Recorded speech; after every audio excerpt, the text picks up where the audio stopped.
Robert, there have been so many, I can't even begin to start. I mean, just the ability to be able to send out an email and within 2 hours have 15 different answers from every side of the county and even throughout the state is just, it's beyond phenomenal. And I've not seen anything like this anywhere else in the country. And I am so grateful for this particular group, especially. That's awesome. Thank you so much, Rob, for sharing. I know sometimes if I were to send out something, I just get a blast of information. It's awesome. Is there anyone else?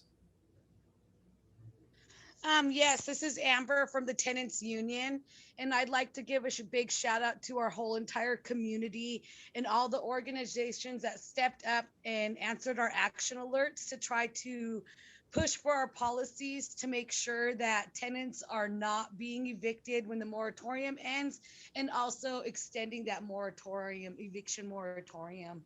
So thank you everybody who responded to our action alerts, and it's not over yet. We need some really big pushes. And so if you could continue those action alerts, that would be great. Thank you. Yeah, thank you for sharing, Amber. We'll allow for a couple more. For those brave enough to speak up here.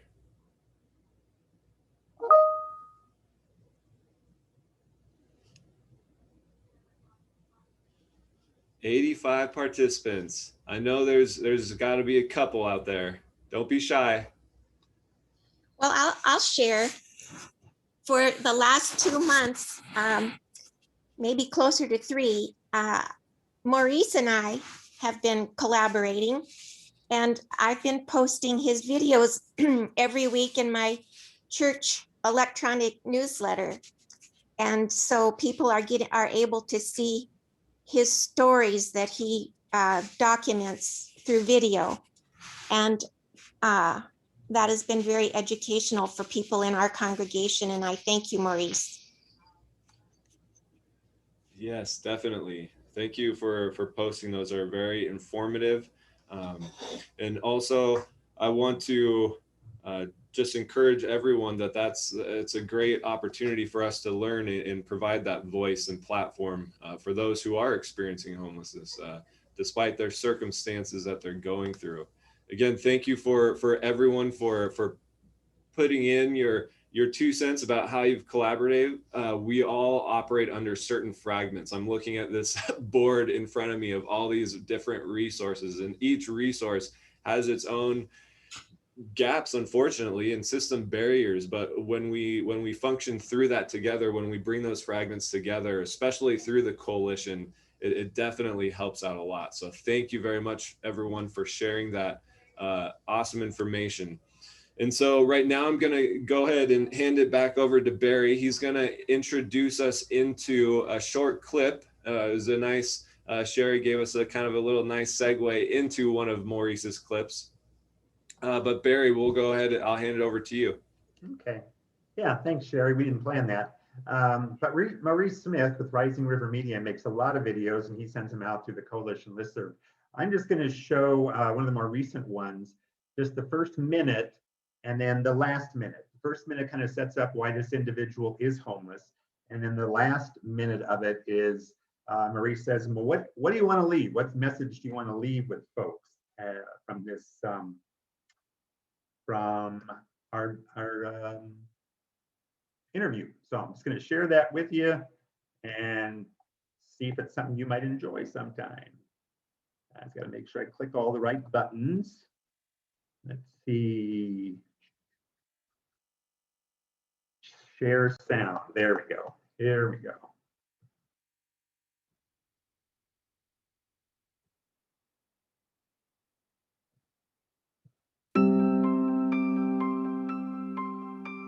Brant, how long have you been homeless?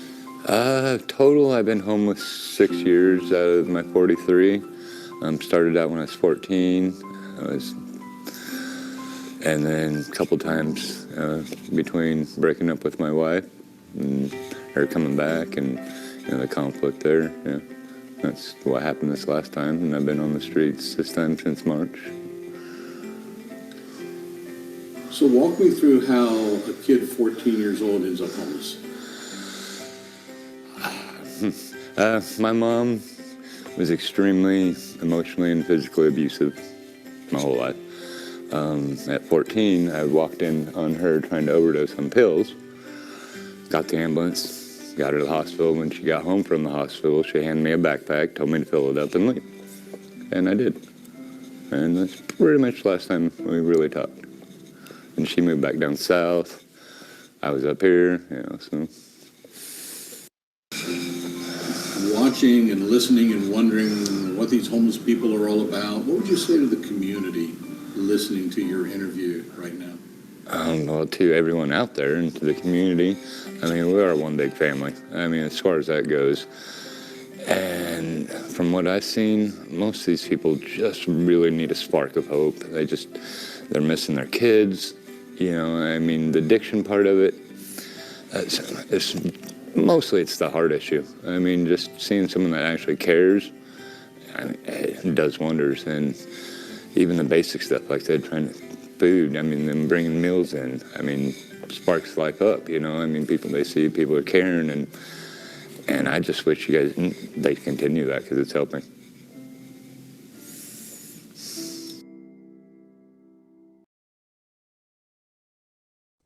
That's awesome. Thank you for sharing that with us, Barry. And Maurice, do you have a quick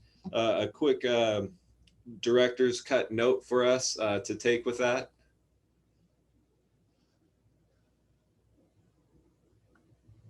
Maurice, are you on? Last I saw him, he was driving, so he may not be able to speak. All right. Well, then we'll just move on. But please, those videos, we just took a couple minutes of each of that clip. But please, if you're feeling compelled to tune in to watch that entire thing, I believe it's available one through that Google group chain that we sent out, but also potentially through our website, the coalition's website. So please visit the website and tune in over there. All right, well, thank you again. I want to now, introduce Mr. Ben Stuckert. He is the incoming appointed new COC chair of the COC. And Ben, I'll go ahead and take it over to you. I don't want to steal your thunder in introducing you, so I'll let you take it over. Thanks, Robert, and thanks, Barry, and Maurice for your films. My name is Ben Stuckert. I'm the executive director of the Spokane Low-Income Housing Consortium. I've been doing that for about a year, trying to increase our stock of non-existent low-income housing. I just recently, in the last month, became the chair of the COC, which is the Continuum of Care. And to get bureaucratic for just a second, so you understand what that is, HUD, the Federal Housing and Urban Development Department, designates about $4.4 million to the Continuum of Care every year. And that's really to try to divert people off the streets, but also provide intake, do the data management that the city manages, and then fund all of those programs. The COC is a board of about 26 different members. They each represent different sectors, whether that's government, workforce development, the K-12 system, behavioral health. So it's the one board in the community that's official, that has some funding capacity in the system, but also has representatives from all different systems. The new vice chair is Dale Brees, who's on this call, and Dale is somebody with lived experience. And I think that's really important. There are 3 members of the COC board that have lived experience.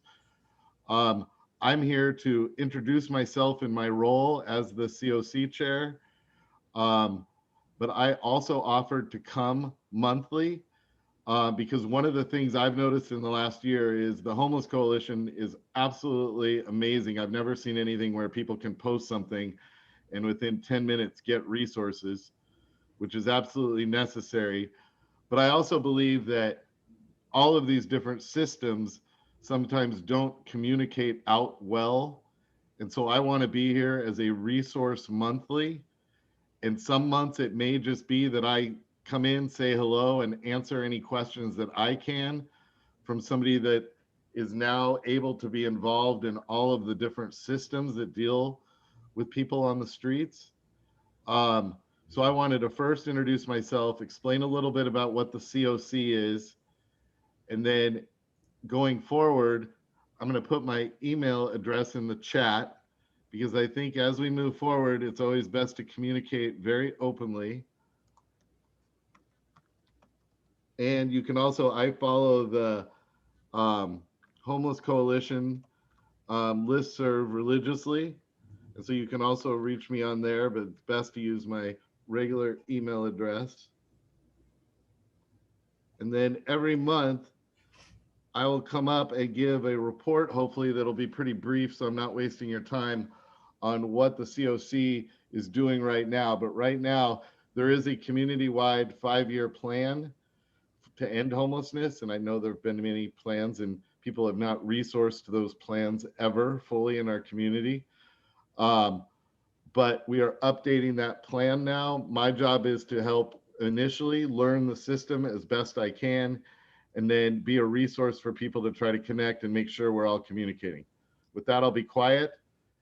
Dale, the vice chair of the COC, do you have anything to add, Dale?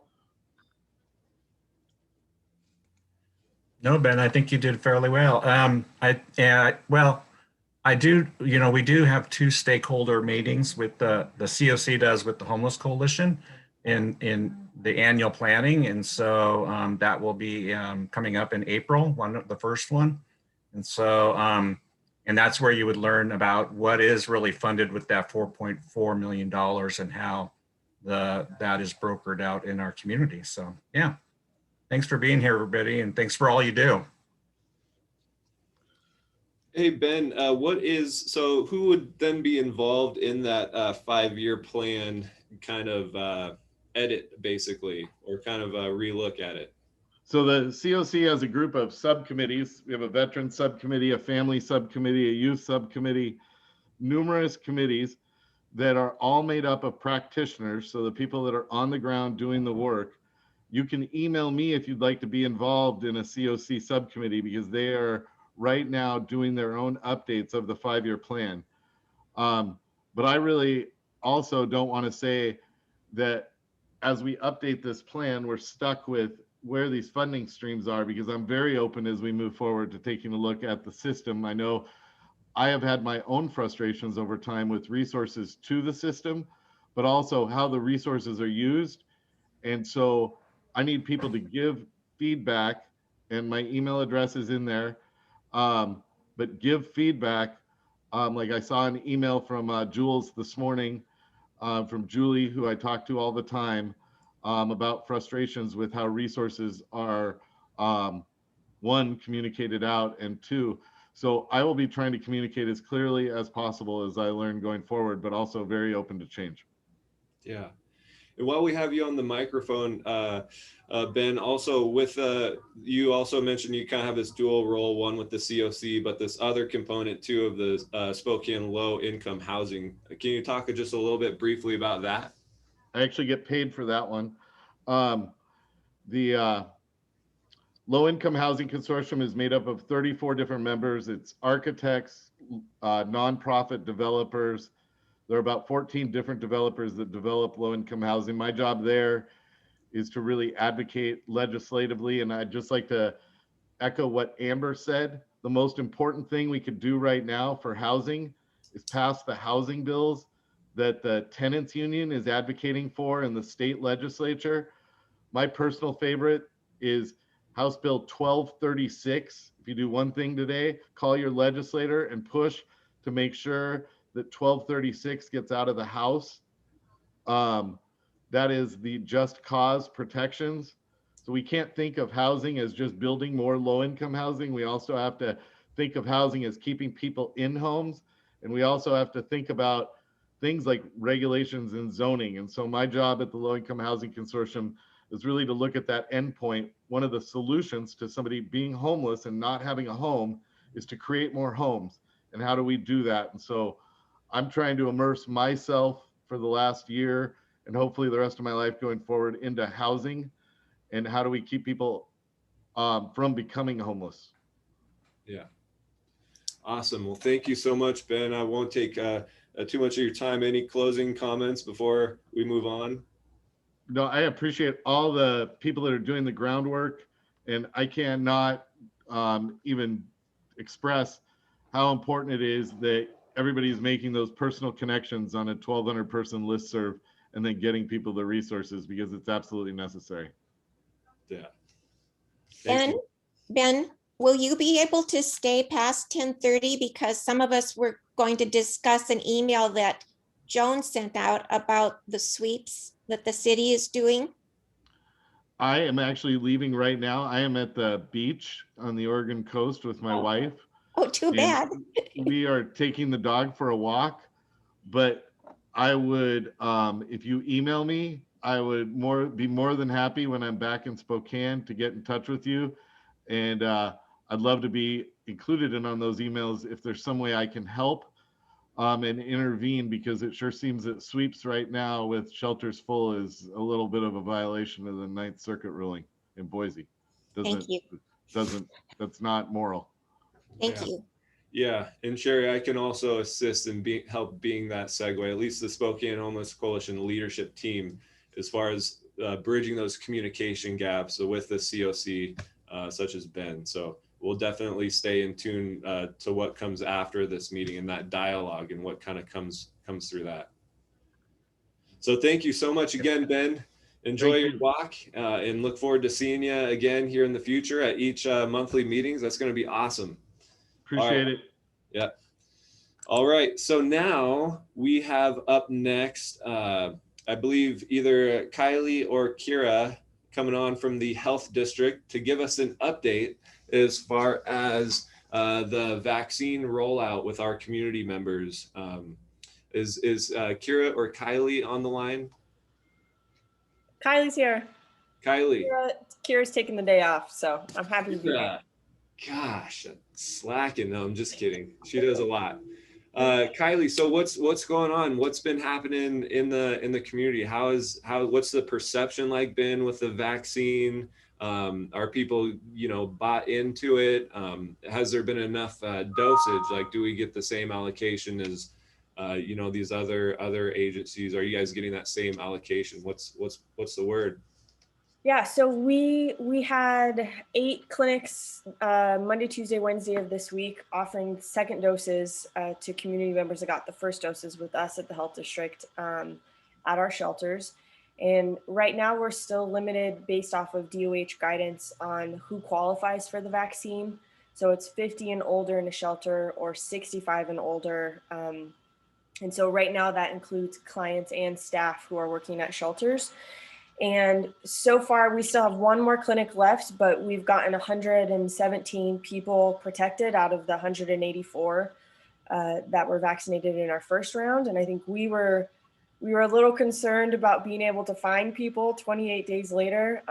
But I think we're pretty happy with that so far, and are still working to potentially plan some more clinics to see if we can catch all of those 184 people to make sure they get that full protection from the 2 doses.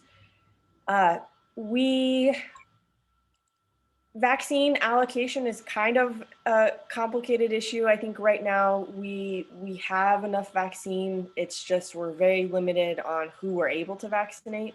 And so that's limited on DOH guidance and when they're going to open up that new phase. We're really excited that teachers now are qualified to get vaccinated, and as well as child care workers. And so I think that might impact, again, how much, when that next phase will open up and when we'll be able to keep moving on. But I think how we're viewing it is that everybody will be able to get a vaccine. It just might not be exactly when we want it. And so we're just looking forward to hearing back from DOH, and when they give us the okay, we're going to be out and vaccinating more people. I'd also like to just share a quick COVID-19 outbreak update. We have 4 outbreaks going on right now in shelters, and a lot of really great news. So Hope House is currently in an outbreak, but has not had a case since February 18th. So go Hope House. Cannon is in an outbreak, but hasn't had a case since February 26th. UGM, their outbreak, they haven't had anybody since February 9th, which is huge. And then our last outbreak is at HOC, and they had one case last week, which is also just really great too. I think everybody's working to keep those numbers low and doing a really good job of preventing the spread within their shelters. Yeah, and which of the locations specifically are these vaccines being rolled out? Yeah, so we had Truth Ministries, Hope House, City Church, The Way Out, HOC, UGM Men's, UGM Women and Children's, and then Canon. Okay, that's awesome. And what's been like the perception with the community members in those shelters as far as receiving? Are they grateful? Are they resistant? What's going on?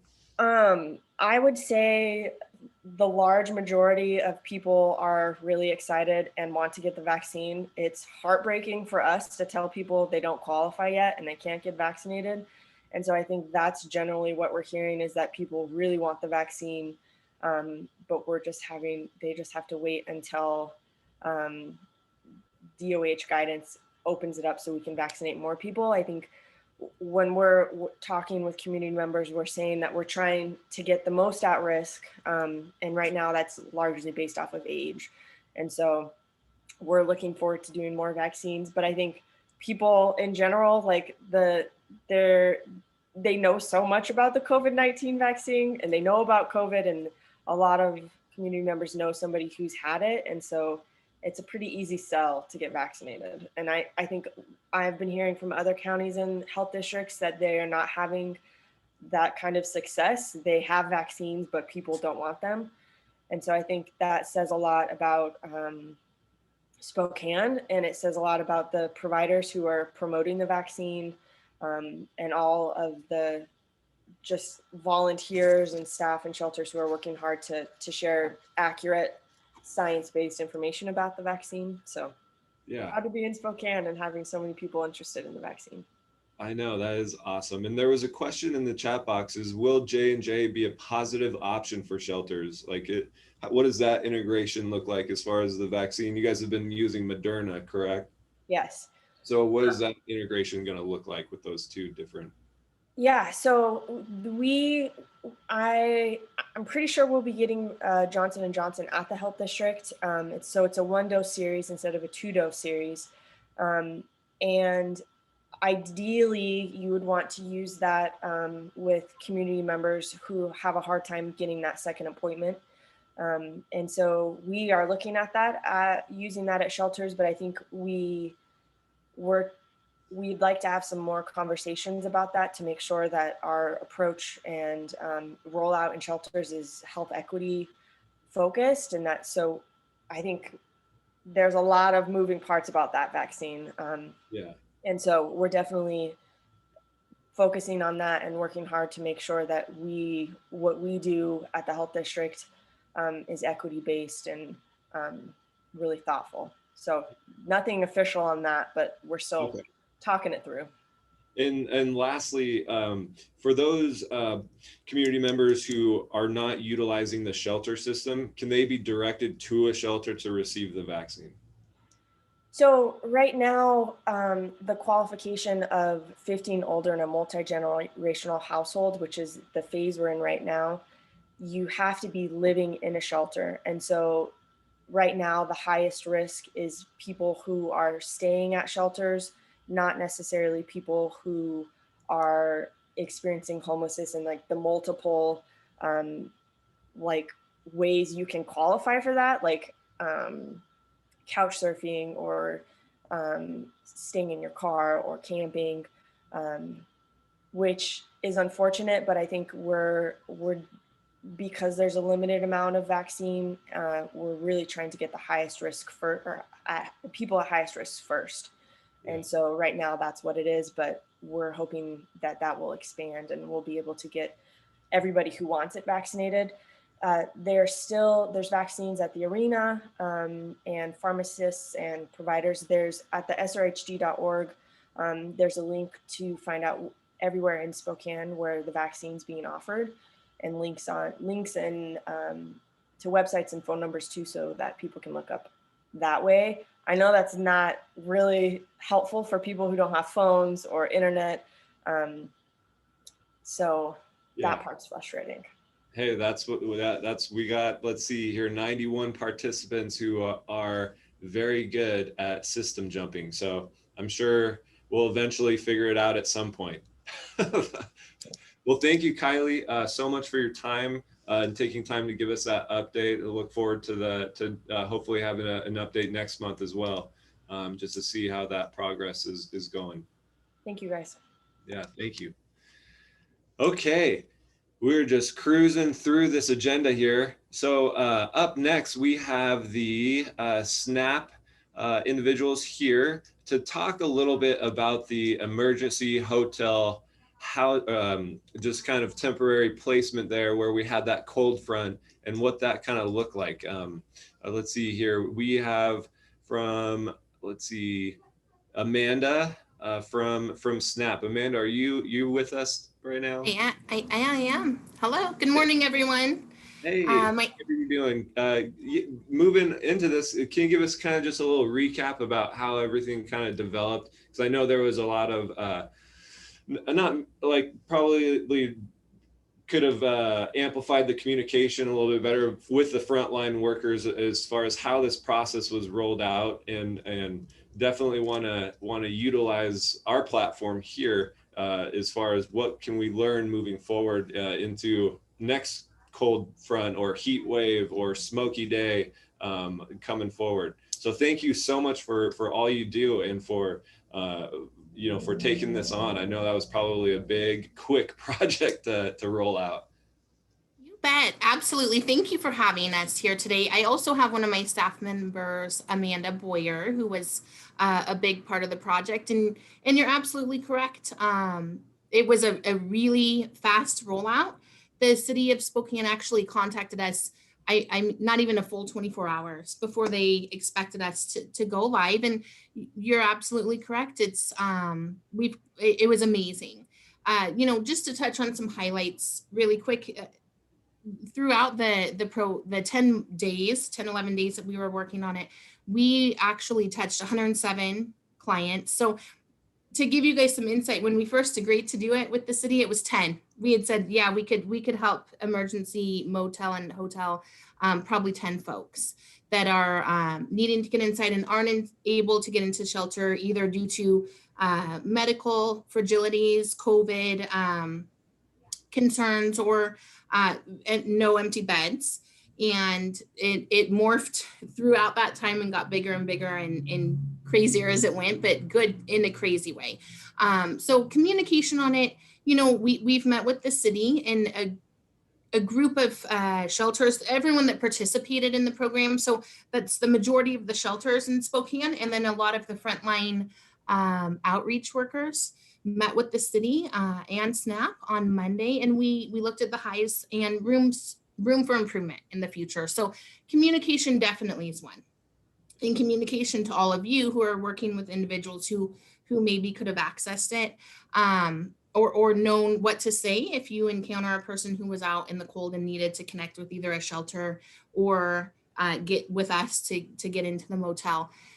Just to clarify in communication, there was an email chain that went out to the entire shelter system and then those outreach workers. So those kind of boot on the ground people that we knew, that we were in constant communication and basically a 24/7 email throughout that whole program. And that email actually at the request of the shelter system. And let me clarify for those of you that don't know, SNAP is not a shelter provider in any way, shape, or form, but they have asked us to keep that email going just so that there's right now a availability knowledge between each other, who has open beds, who's full, and then just to have a good communication. So, but you're right, communication is something that we need to look at next time, because inclement weather is no shock to those of us that live here in Spokane.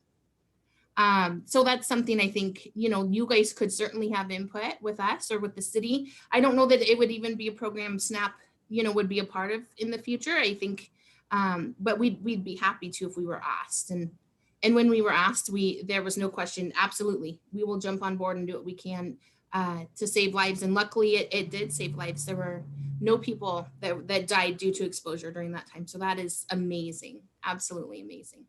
Do you know how many people kind of utilize that supportive service?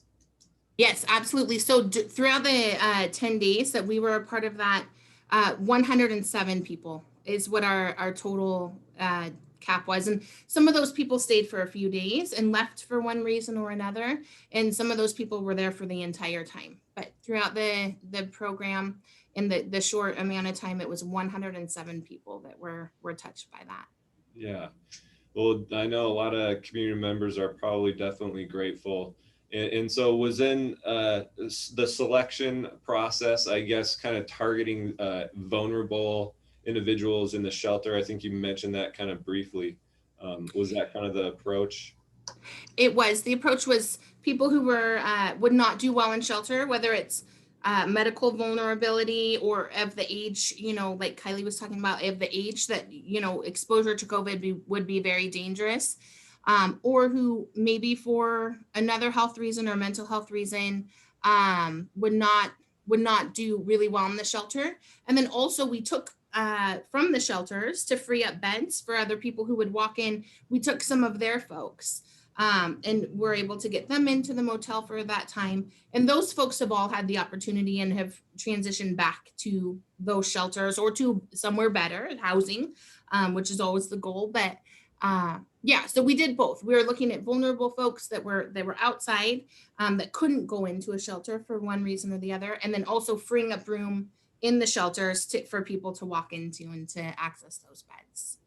Yeah, well, I know that SNAP, hopefully in the future that for the sake of consistency, SNAP will be kind of selected for these kind of seasonal things, because you guys did an amazing job in a short amount of time in trying to connect and just to highlight moving forward and learning from this situation and going forward. Would there be any intention in the future with communicating, like when you receive information from the city, hey, we want to do this, as far as looking at those individuals who are outside of the shelter system, how can we provide support for those individuals who may not utilize the shelter system, but also, or may for some circumstance, be outside of it for whatever barriers that they come across.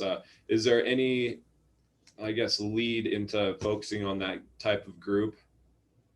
Yes, and let me be clear that we did focus on that group partly during this program. And so reaching out, we had, that's part of what Amanda Boyer, who's here today, she does outreach on the street and goes out into encampments and to people who are outside and who don't typically access shelter systems. So that was part of it, and that would continue to be part of it. Yes. Awesome.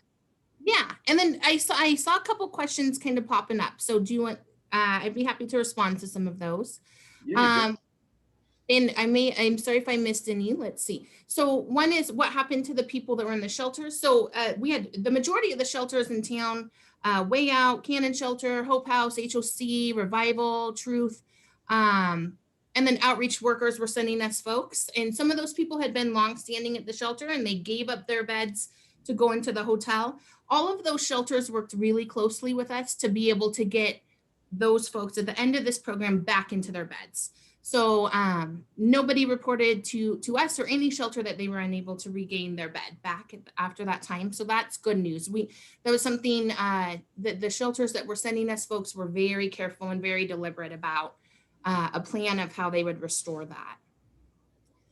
And then someone had asked if we were going to be monitoring the shelter availability for the city. There's no official, no, I don't foresee that being a long-term thing with Spokane or with SNAP in the city of Spokane.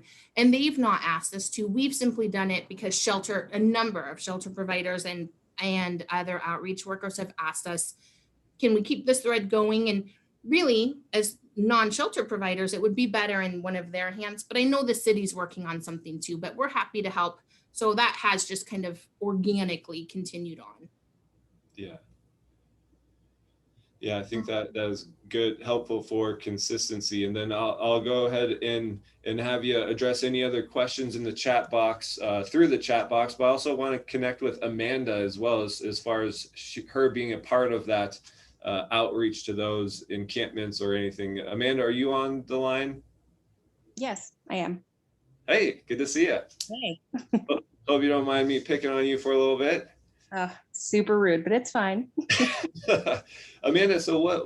How was the experience with you as far as pursuing those, not in the shelter system? It went really well. My focus was on the Spokane Valley because I am county outreach. So I had about 7 individuals that we put into the hotels and then referred the other ones into shelter. Anyone that was interested. There was a lot of people that declined going in, either the hotel or the shelters.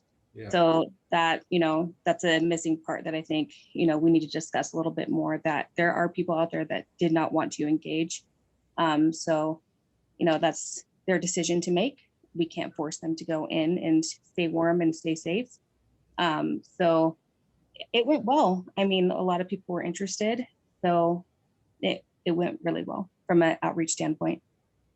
Awesome. Thank you so much, Amanda, for taking that head on. And I think at that point too, Rick and Virginia Clark, are you guys on the line as well? I know that you guys had a little support that you provided for those 160?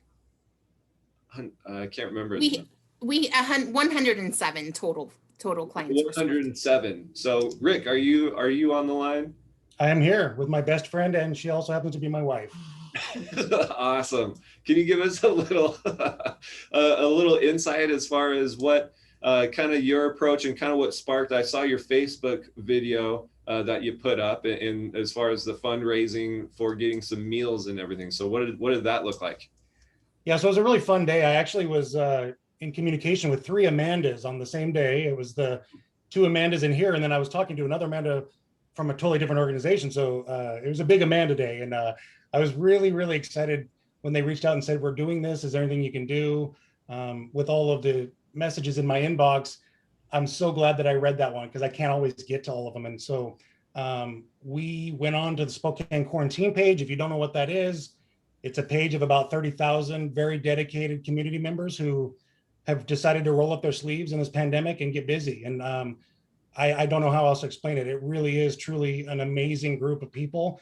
I've probably deleted 2 comments in a year where people got squirrely. If you can imagine having a Facebook page with 30,000 people and everyone gives each other grace and love. If you're not in that group, you're severely missing out. So I suggest getting in there because it's the best of humanity. And so we just threw out, hey, we've got this opportunity to feed some people at a hotel that would normally be outside freezing to death. And you guys, in 6 hours, we raised over $11,000. I want you to let that sink in for just a second. In 6 hours, 30,000 people said, not on our watch. And we raised $11,000. We bought 700 meals from 6 different restaurants. It's a win-win. So we were able to buy full price meals. Every restaurant owner I've worked with over the last year has tried to slip in free sodas or give me a deal. And I actually get into arguments with them. I want them to take all my money. And so it's to support the restaurant industry, but at the same time, these amazing meals that people might not normally get to experience are going straight to people who desperately need them. And so I'm just super glad to be a part of it. I work best under pressure. If you give me something and we knock out things in 2 hours, I do much better at that than planning for months and months to do something. So the fact that we pulled this off so quick, the mayor left me a voicemail, the mayor texted me twice. It was definitely something that we've proven we can do in a heartbeat. So I'm on board in the future. If we do anything like this again, we can definitely tap into a bunch of people who they want to know how they can volunteer or how they can give. And when they get to see their money go directly that second out to these wonderful causes, it's something that's people are really drawn to. So, I mean, I could talk forever about the entire experience, but overall, it was the best of humanity. It was in the middle of darkness, this light comes in, and I say light attracts light, but when people start doing these things, it attracts other people. They want to know what are you guys doing? What's, you know, why is this happening? And so we're creating a new kind of community out of the ashes. And I'm just so honored to be right front and center in this part of it. Yeah, and has that sparked, having that outpouring response, has it sparked anything as far as moving forward and kind of ideas for future support scenarios, basically?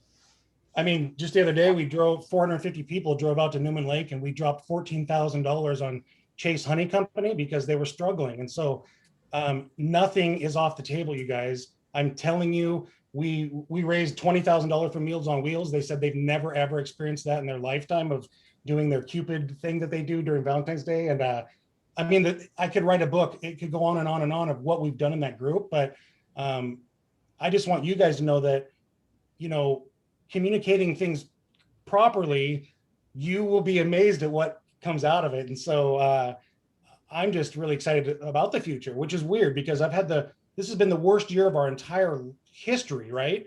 And then also the best year I've ever seen in the ways of humanity. So it's a really strange thing for me to say that, but it really is truly a blessing. And Spokane is putting other cities, you know, we're showing people that together we can actually do the things that we used to talk about doing. Oh, if only everybody could donate $1, we could do all this. Well, now there's people doing that, and we can actually do some good things. So yeah. Well, thank you so much, Rick. Oh, Virginia. So what we also do is team up with other agencies, because it really is important that we work all together. And so a lot of times we've teamed up with the shelters to give these meals to all shelters. So like Rick said, we can't get to every message, but please email us directly and we will definitely try our best, because the communities without these agencies, we can't do it. Yeah, that is definitely true. We can't do it alone. We gotta bring all these fragments together. So thank you so much for doing what you do. And then also thank you to Amanda, and then the other Amanda. I'll leave the snap closing remarks with you if you have anything. I think our closing remarks would just be thank you to everyone that participated. We are so thankful to Spokane Corn Team and Rick Clark, that it was amazing. So thankful to the shelters that chose to participate, and we had, you know, other community members called and said, hey, can I bake cookies, or what, you know, that had bakeries, or what can I do? And it was an amazing thing to see the community pull together. So for those of you that supported us and just the supported saving the lives of people is all that we were looking to do. It was incredible. So thank you, those of you that were a support and that were able to participate. Awesome. Thank you so much. All right. I am excited again for another opportunity to have a presenter. We have a couple of them coming from the Hope House and Volunteers of America, who are going to be giving us an update on this awesome building that's being built on 3rd Avenue. Is the Volunteers of America, Heather, and also Ray Ann available? Yes. Hi, Robert. It's Heather here. I'll go first with the shelter update. Perfect. So as many of you may have seen, if you've driven on West 3rd recently, we are building a brand new building. It will actually have 2 programs hosted there. I'll be talking about the shelter component, which is on the 1st floor. Anybody that's toured the old Hope House knows that it was really small and not ever intended to be a shelter. So we, in the last 2-3 years, have developed with participant feedback what a great shelter would look like. So we'll be expanding from 36 beds, which we typically offer the community, to 80 emergency shelter beds, and expanding our respite program from 8 beds to 22 beds. And we should be in that shelter space by April 26th. So we'll move over a little bit earlier than that, get everything set up, and then first night that the participants will stay there is the 26th. We actually have wonderful opportunity for the first couple months to be hosting part of the new young adult shelter. So that's part of our youth programs here at Volunteers of America. So we'll reserve most of our additional respite space to serve 18 to 24-year-olds, and then have youth-centric case management available to them. We'll continue to offer our community health work and our housing resource specialist to all the shelter guests. We hope to expand our support services, and we're also working on ensuring that we can continue to offer some of our services like peer recovery support groups, domestic violence advocacy, and behavioral health units on site. Yeah. And Heather, can you talk a little bit about this expansion of respite beds? I mean, 14 bed increase, that's pretty awesome. As far, and respite meaning like it's different setting than a skilled nursing facility respite. So everyone keep that in mind as well. But also the respite within the Hope House, what does that look like? Yeah, so currently we're taking referrals from Molina Healthcare, Providence, and Chaz Denny Murphy Clinic. And individuals that are referred to respite have access to a separate kind of quieter space in the shelter. We also coordinate with Providence visiting nurses to provide health services on site. And by the time we get to the shelter, we'll be rolling out our behavioral health unit here at Volunteers of America to be providing mental health supports as well. And so really we do a lot of wraparound services for those individuals. We make sure that we're working on housing because we know that's a determinant of health, and getting them connected to primary care and specialty care so that they can start their recovery process. Yeah, that's awesome. That's such awesome news to have that support. Well, thank you, Heather, for that update. Rayanne, are you on the line? Yep, I'm here. Hey. Okay. So as Heather said, the shelter's on the first floor. The next 3 floors, so 2, 3, and 4, are permanent supportive housing apartments. They're all going to be studios. They all come with a Section 8 voucher.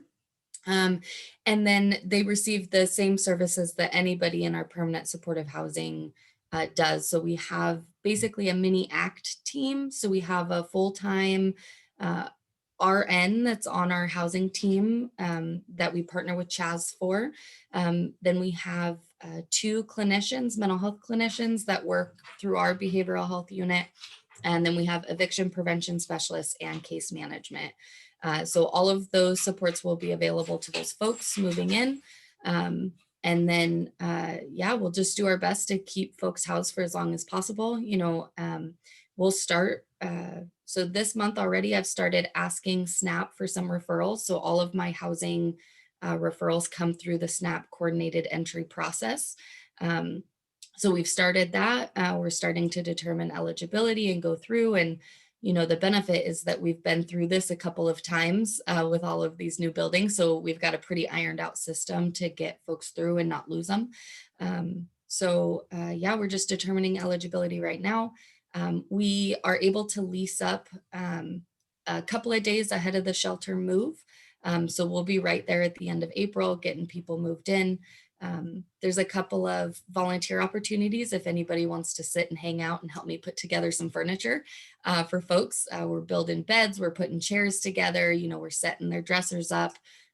Everybody will move in with whatever is donated. So bedding, pots and pans, cleaning supplies, all of that stuff. We'll be setting up apartments.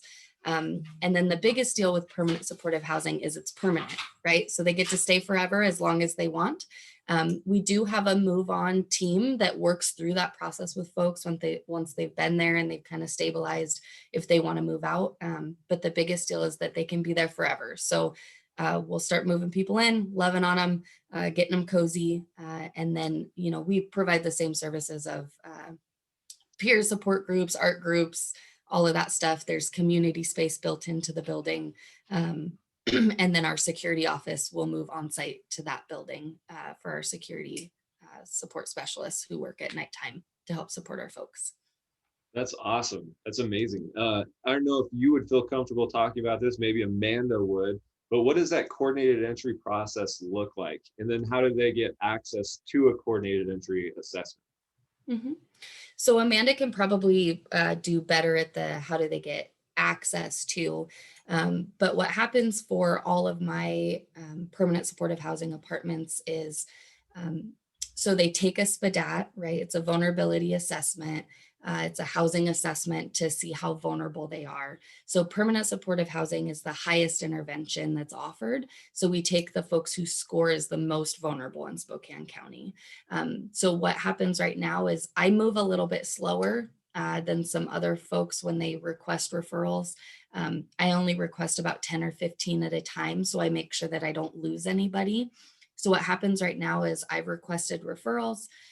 SNAP sends me the top 15 is who I've requested right now. So they send me the top 15 individuals. Most of them have their ID, social security card, that stuff together. If they don't, then it's Volunteers of America's job to attach to them and work with outreach and get those documents. I determine eligibility. So I meet with every person. We figure out, what's your history, what's going on, make sure that you have all of your documents. Catholic Charities is providing the management of the building. So then they'll go through the Section 8 process and tax credit and all of that paperwork. And then we just stick with them the whole time and get them moved in. So for the most part, it should be a pretty quick process. My dream right now, after doing it one time, is to have everybody assessed and determined eligible before the building opens, so that we can get people in really fast, April and May.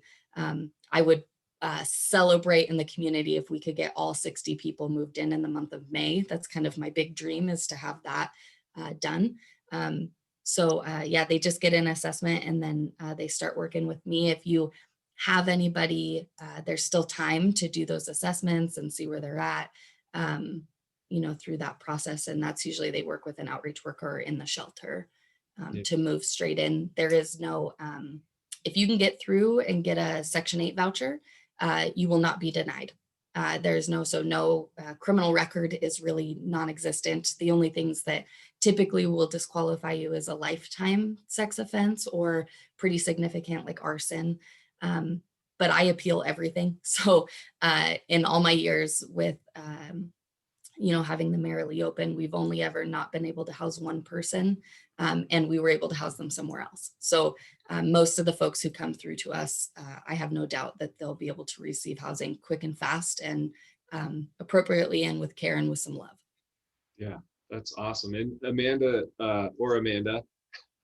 could you kind of talk about the access to the coordinated entry assessment, since that seems to be a pretty vital component to this permanent supportive housing?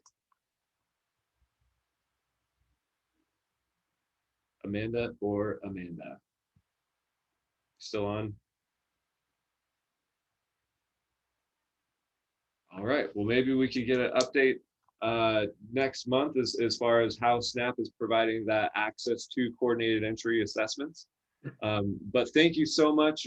Oh, I see Amanda. So sorry, I got a phone call, but I did hear you. I would love to talk more about it next month. We have Ariel is moving on, and she's our SHCA lead. So we are hoping to get someone in that position. It's if anyone's looking for a job and wants to put their name in the hat, I'll have that job posted very soon. But yeah, we can talk more about SHCA next month if you guys want to do that. Perfect. Yeah, we'll definitely get you on the agenda. I feel like that's a pretty big component. So yep. Awesome. Well, thank you, Amanda, and thank you, Rayanne and Heather, for giving us that update. Any closing comments from Rayanne or Heather about what's going on over there? I just think if anybody wants to help, just email Heather and I. We're looking for lots of volunteers right now. To make sure that when they walk in, it is all set up and ready to go and they just feel comfortable and safe. So if anybody wants to volunteer, just reach out to us. But hopefully it goes quickly and swiftly, and we're expecting bumps, but we're hoping for the best. Perfect. Can you put your contact information in the chat? And maybe the address? Thanks. Awesome. Well, thank you everyone for participating in today's Spokane Homeless Coalition meeting. We also reserve this end time for any announcements that anyone wants to make about their organization or changes that may benefit those who are working front lines to provide that access support.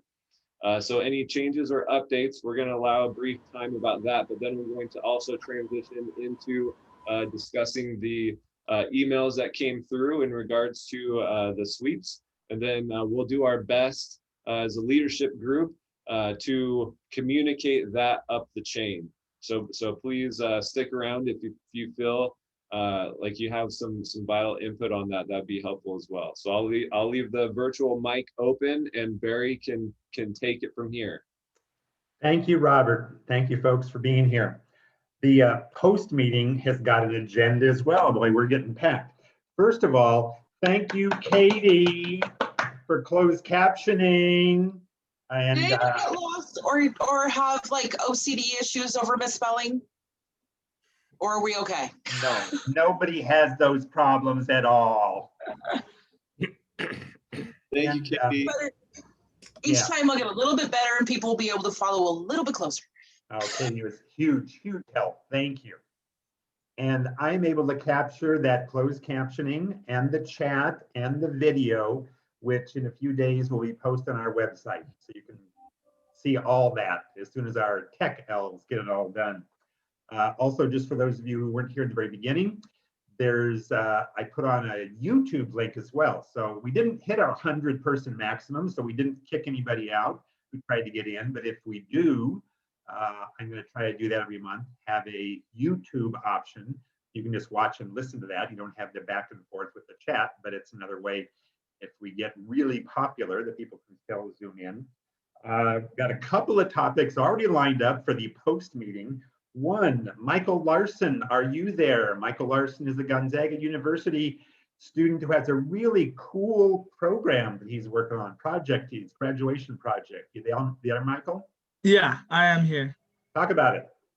Yeah, so my name is Michael. I'm a senior sociology student at Gonzaga University, and I'm working with a group of students, and we're trying to start a movement called Humanizing Spokane. And so our mission is that we advocate for the end of homelessness to ensure that the utmost dignity is afforded to all members of the Spokane community, because we believe that no person can be separated from their inherent and infinite worth. And so we're a group of students, and we're now 19 students strong, and we plan to do this by humanizing people through the documentary that we're creating called Humanizing Spokane, where we've actually interviewed Ben Stuckert for our documentary, and then also Rick Clark will be making an appearance in our documentary as well as a number of others. And we want to humanize people first who either have or are experiencing homelessness.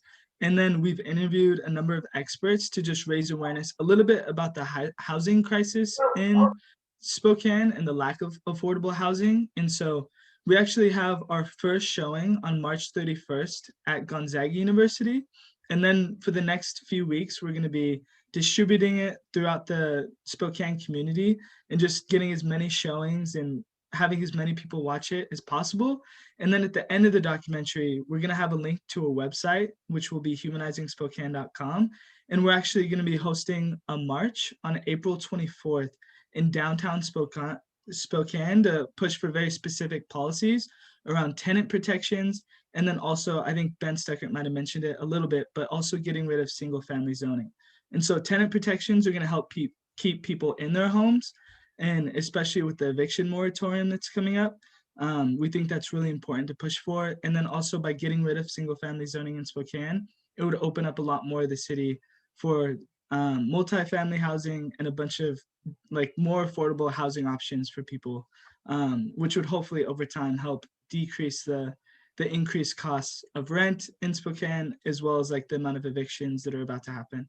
And so, yeah, we would just love if you, around March 31st, after our first showing, if you guys could help distribute the film. And then also if you could collect people to show up at our march on April 24th as well. We think it's going to be a powerful event, and hopefully we'll just be able to kind of put pressure on city leaders to tackle some of the more systemic sides of this issue. So That's all I got. That is a lot, Michael. Yay, Michael. Michael, put your contact info in the chat because there are some people who might want to follow up with you. Michael and I are in communication, so as things develop, we're going to send, he's going to come through me, or we're going to get stuff out on the listserv, so you'll hear more about this as it develops. So thank you. I was just going to ask what time, where are we meeting? So we're still figuring out the details for the march. We're pretty sure it will be on April 24th, which I think is a Saturday. And then in terms of, we're having a couple different showings. So the first one will be at Gonzaga, and that will be mainly the Gonzaga community. But from then on, we'll have it on YouTube, and then the link, our website link will also go live, humanizingspokane.com. And then we'll have an Instagram and a Facebook page as well, where you'll be able to follow up with everything that we're doing. And what's cool about our documentary as well is on our website, we're going to have this Take Action tab, which is going to allow people to email the city council like this specific paragraph pushing for our demands, and then to share the documentary, and then possibly even sign a petition too. So we're trying to get as many people actually involved to take action and not just watch the documentary and get really frustrated. We're actually giving an outlet for people. Any other quick questions? Can I brag on this young man for a quick second? Sure. So I've met with Michael several times. This kid's heart, and I call him a kid because he's my kid's age, but his heart is definitely in the right place. This started out as a very small project, and he took this on top of all the other stuff that he's dealing with and going to school. And he's been just so gracious and kind. And, you know, those young people come around every once in a while that just, and this is one of them. Yep, I second that. Anybody else? What was the website again? It will be humanizingspokane.com. Thank you. And this is still in the development phase. So, and as things get more concrete and in place, it'll go out on the listserv. Are you going to have a Facebook page? Yes, we will. Hey, Michael, this is Jamel with the Street Soldiers of Christ, and we have the building at 12 West Pacific right by House of Charities, right where a lot of the homeless are.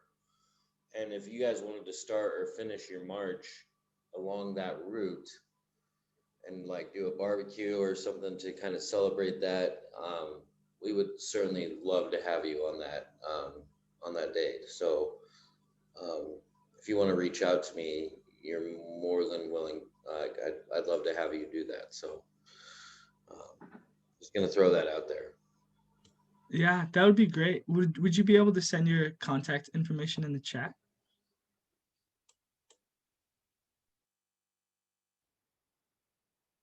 I'm sure he will.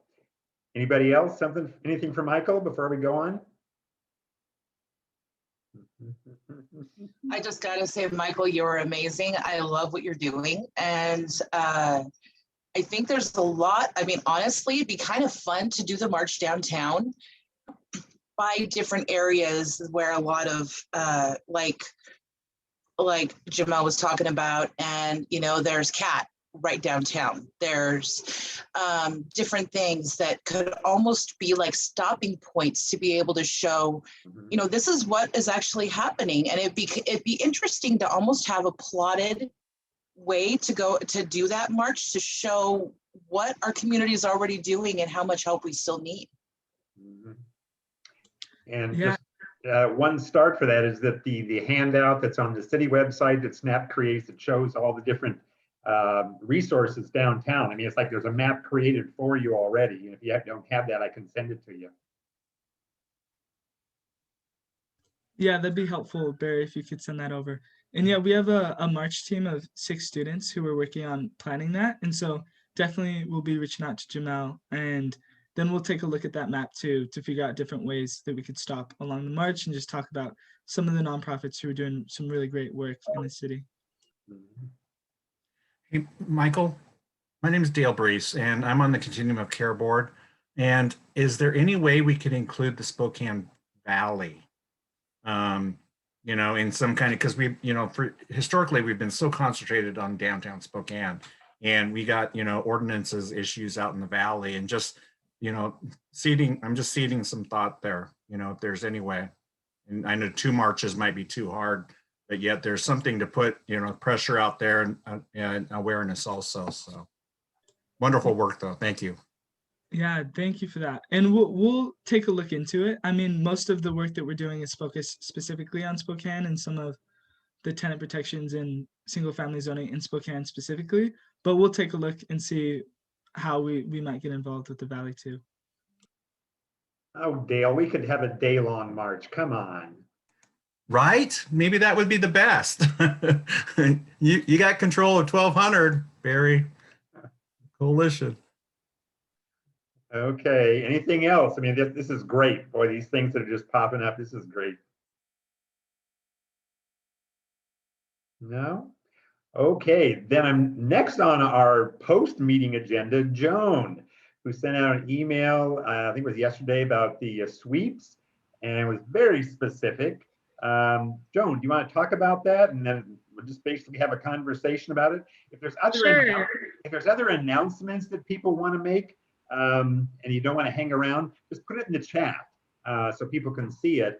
My guess is people are going to want to talk about this. So Joan, go ahead. Sure. First, though, I wanted to give Maurice the opportunity to make any comments if he was here, if he wanted to make a comment on the video that we saw earlier this morning. I wasn't able to earlier. I don't see Maurice on here any longer. Okay. Okay. Thanks, though. So there was a sweep that was done on Friday, the 26th, and Ken here, I'm at liberty now to share that Ken was the person who went down and took the pictures. He was able to capture a lot of pictures, dozens and dozens of pictures of what the city was doing, and it was from a different viewpoint than what we've normally seen. Normally, the folks who are kind of documenting what's going on, they're focused more on the actual people living on the streets and putting a face on their stories. But what Ken did was he focused his camera on what the city crews were doing, and captured those images of sleeping bags and tents and all sorts of life-saving gear being tossed into their dump trucks. And then I put notations on those pictures to explain what you were looking at, and then shared those on Facebook. And so the first round went out Friday night, and I sent an email to the city with my Facebook posts and some of those pictures. They wouldn't all fit in the email. And I was gonna share it with the coalition at first, but then I decided not to. I thought I'd let the city have a chance to respond to me, which they never did. And so when another sweep happened at the same location yesterday, I did the same thing with the pictures and putting the posts on Facebook. And then when I sent the email to the city last night, or actually, I guess I finished it up this morning, dark 30, I included the coalition in that. And then I got feedback this morning from people in the coalition that they really wanted to see the other pictures and have the other information that I'd sent the city. So earlier during this meeting, I sent that stuff out in a series of 3 emails to you, because the email wouldn't allow me to send all the pictures all at once. I had to break it up into 3 emails. So you should all have those additional emails and pictures in your boxes now. And then I was gonna let Ken talk a little bit from his perspective about what he saw and what his intent is with his picture taking. Briefly, I want to applaud the efforts of the young man doing this project about humanizing Spokane in the face of homeless men and women, and what Rick Clark is doing. it's crucial. And what Maurice is doing to reframe the narrative, because these are human beings, men and women. And my intent is to humanize the men and women encamped on our streets. There are hundreds encamped on our streets. And this enforcement activity, it's code enforcement. And I'm trying to document our city's enforcement action as it relates to men and women encamped on our streets. There are hundreds. And I believe that the effort to put them in hotels during the coldest snap made clear that there are many who, with no strings attached, may come inside. And that's an opportunity to reach out. You get them housed, and you can reach out then to offer other services. And I applaud the Housing First, top-down HUD's approach to homelessness. But I'm afraid that the people don't understand that this is a 5-day-a-week nonstop process happening by code enforcement. And my focus on the materials and the actions of our government, I think, are important in this environment. While we have rising from the ashes, real love and passionate commitment to build a better day and a better way forward, what we have in action from our city government and from governments all over the country right now is still the same old enforcement efforts to sweep out of sight this blight that is life-saving gear, sleeping bags, tents, tarps, whatever, men and women, among the hundreds of those encamped outdoors. And I've been among them in the past several years. I came out of homelessness myself after Camp Hope in your town here, where I was blessed to be able to provide some peacekeeping experience that I could bring to bear. I've spent a bunch of time working. I was an ombudsman for the Guardians up till the end of their funding of that piece of their project in their shelters at the end of last year. And what I want to focus on is humanizing the men and women encamped on our streets. Every horrific thing that can be imaginable about them is sadly true, as the same sorts of activities and behaviors that every homeowners association, every middle school, a principal, every HR department is carefully working to screen for, because the American nightmare that erodes our social fabric affects everyone. It's just the men and women encamped on our streets don't have the wherewithal anymore to hide it. So we attack and attack and attack because we don't really want to face all that. And I get that, but I'm trying to document it so that we can maybe get desensitized and realize that this is part of the fabric of America that we need to heal. And I'm trying to get the images of the life-saving gear being removed in the process of our enforcement actions. I think that's the cruel and unusual punishment that the 9th District was in spirit ruling against. If we can't help these people all survive, we can't legitimately remove their life-saving gear and make criminal the possession of what they need to survive. And that's what's happening. And it's frightening. It's disturbing. People are harmed in the process. And I laud all the efforts, because humanizing our way forward to draw in people with the wherewithal and commitment to make substantive change is crucial. And I really want to lift that up. What Rick Clark is doing is glorious, just plain glorious. What this young man is talking about doing and what Maurice is doing with putting a human face. We need to change the narrative and understand it's humanity that we're dealing with. But what I'm trying to do is one little piece, which is just documenting the removal, the policy in practice of removing the gear from these encampments that men and women are hunkered down in to survive. And among them are the strongest, most decent human beings.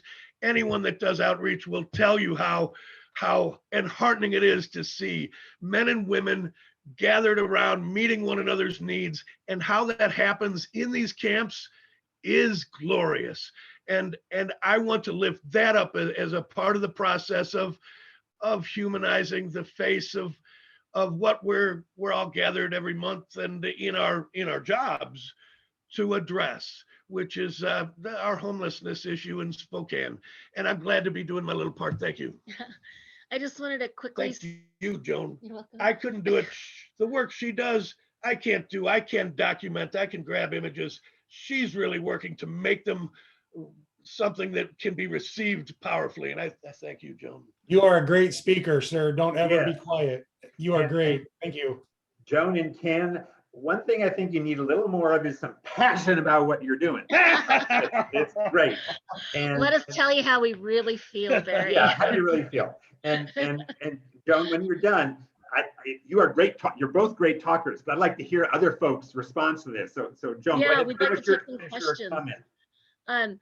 But I just wanted to emphasize that beyond the humanizing point of what we're trying to do, there's a huge economic issue going on here, you know, with all of this gear that's been donated to these people, and it's just being confiscated and destroyed and having to be replaced.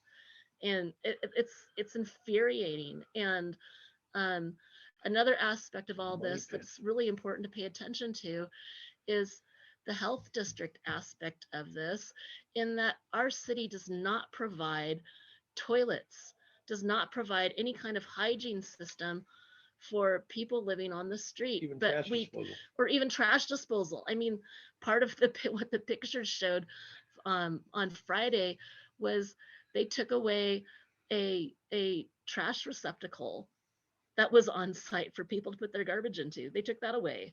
So there wasn't anything for them to put their garbage into. And especially with this pandemic thing going on, and CDC, you know, recommendations that came out last summer, you know, people are supposed to be allowed to shelter in place, and cities should be providing hygiene systems for them in order to be able to do that. And that should include people who are living on the street. And that's what I wanted to say. Okay, Joan, Ken, excellent. Others on the call, what do you want to say? What's your observations? Go for it. Just unmute and talk.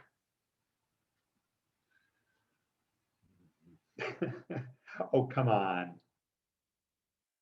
When it comes to items being taken and confiscated, I just want to drop out here that, you know, Giving Backpacks has given away close to 7,000 full backpacks in the last almost 6 years. That's a lot of backpacks. There's oftentimes I'm giving backpacks to people who have 2 backpacks. And so, and I don't see a lot of my city packs that we spent thousands of dollars on, as I used to see them around, like when I would first give them out. Now I don't see them anymore. And I've often wondered where they're going.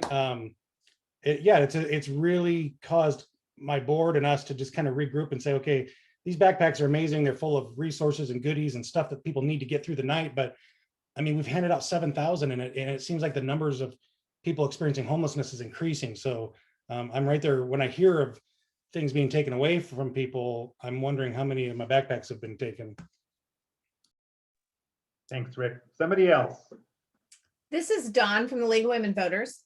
And you know, we've been advocating for this, but so my question is, I know you were there, and I know I looked at all the stuff you were talking about. One day they just, yesterday, they cleared only one person. I'm assuming you engaged with them.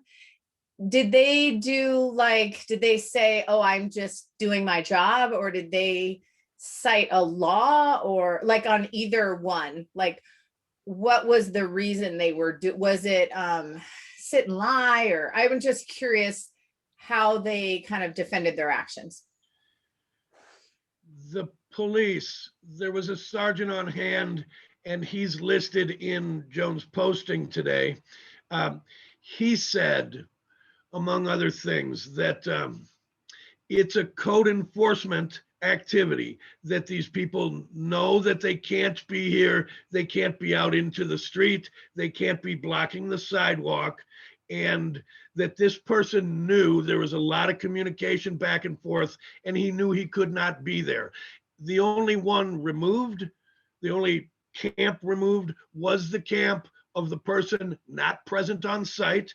That's also true about what happened on Friday or last week. Was the only camp removed was the one of the person not presently on site. And they also said things to me about 14 shelter beds available yesterday. And it's the first of the month. There'll always be. He said, no, I understand how that works. The cop's explaining, but there's all these shelter beds available. And it's just, I struggle with hundreds of people with all that gear to save their lives and protect their well-being. And the notion of all of them breaking those camps and going for the shelter beds that are available tonight or tomorrow, and how rational it is to have that be how we selectively go about and remove people's camps one at a time or two at a time. And I don't know how the courts haven't weighed in a bunch. I don't know if that answers your question, but that's what I hear from them. Handfuls of shelter beds available, and these people know that they can't be here. And when I asked where can they be, well, there's no place legally, they explained to me.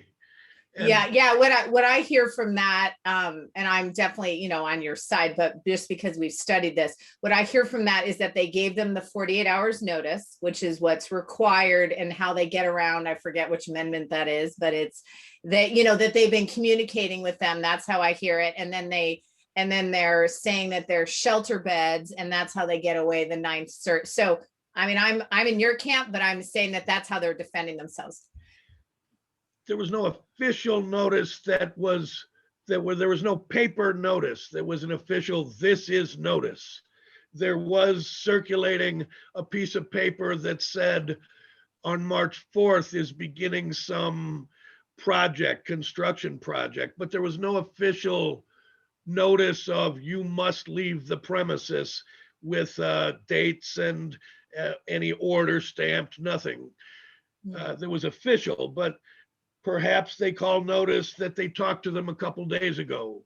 I don't know. Yeah, exactly. I mean, it's just good to have all this data to try to. The other thing that doesn't work very well is the shelter availability information, because so maybe the night before there were some shelter beds, but where were those 14 shelter beds? Because they certainly were not posted online on. Rachel Beck collects that information from the shelters that participate in sharing that information.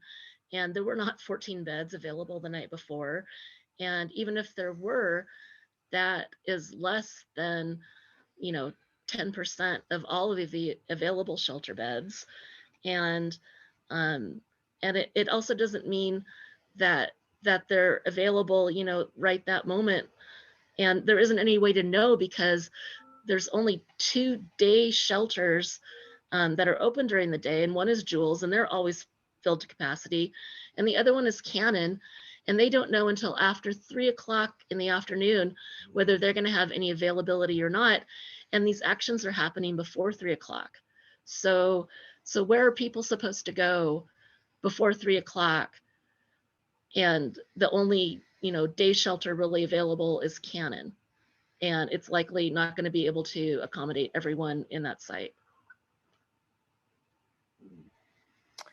Hi, this is Becky Dickeriff. I'm also on Dawn's committee, and a couple of things that I wanted to ask that you mentioned. During our discussions with the city administration, we were told that they were working on setting up a discussion with the people who are directly involved. And we've always heard that they're working on having a coalition of somehow identifying all the empty shelter beds. They're working on a community discussion group. Has anybody in the city ever reached out to you guys? Because we've never seen this happen. Yeah, Barry, I think you've talked with them about the same thing, haven't you? Yeah, I'm Dale, you might be the one that has the most info on that. And I don't think there's much info on it, but do you get anything, Dale? No, it's just that they're developing the Right. tracking system for the beds. That's where it's left. And it's like, so if it's in development, how can they enforce? Because that should, you know, that's, I don't understand that. So, right. And Dawn's the one that really tracks the beds in our group, and she's very cognizant of what are available beds and what are barrier beds. And so we always wonder when they say there are 14 beds, what 14 beds? Are those beds only for women, or only for unmarried, or only for those without pets? Or, you know, there's so many barriers. And we've been told that the police department doesn't concern themselves with those barriers. It's a bed, it's a bed. You know, and I'm going to chime in, you know, I mean, for the continuum of care, you know, there's shelter funding that way, you know, and such, yet there's shelters outside of that funding that the city is actually funding through whatever funding they're finding. And so I think it's beneficial for the community, which, you know, here in the Homeless Coalition, to really, because the city's wanting to take it all on, and because that's, and I don't think that's healthy for the community, because that's an indoctrination to systems as they were. Because it's like, my analogy of life and systems is like, there's the nonprofit world, you know, that can spin like the little dinghy ship, versus the aircraft carrier that takes a long time, like city process. And it's like, you know, through the email chain here, and says, we know we can get people assistance right away. Yes. If you're waiting for the city, it's going to be a long time turnaround. And so that's like, you know, the continuum of care, you know, we're mandated to have the database, you know, the CMIS, it's called CMIS now. It was the HMIS. And realize that we're only collecting data on the poor. That's one of my pet peeves of all this. Why, you know, to get government assistance and to get into housing, you got to go through this huge assessment. You know, the rich people, to get tax breaks, or the corporations, don't have to do that, when we know mental health, substance abuse, DV, and all these things go throughout society. Okay, so that is, there's ghosts with all of us, it's survival. And it's not doing due diligence to this. And there's not been a homeless survey done in our community in years. Okay, what is the need of the homeless, instead of this, you know, this is what, because we know COC money is locked into what HUD wants to fund, not transitional, permanent supportive housing, supportive services, you know, shelters. But yet, what is the rest of the need? We need to get some kind of homeless assessment or survey by the homeless folks outside of that CMIS, HMIS world, and getting the feedback. And that's where I think this body can really start, you know, gathering traction on something like that. And so, because the gear is a huge thing. If somebody threw my gear out, I would be livid. I wouldn't trust the system going forward. It's like, no way. It's like I would lock myself out of the system. So, and it's not heart-centered approach. So but those are my pieces about how the system could potentially, you know, evolve, you know, and our community evolve. So, and I've been around a long time, you guys. I'm not new to this, and as a formerly homeless person, you know, I wasn't here homeless, and I have a life-threatening illness, you know, of 36 years.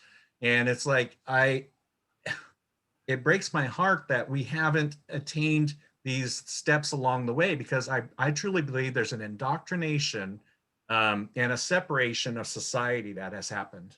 So, and how to break through.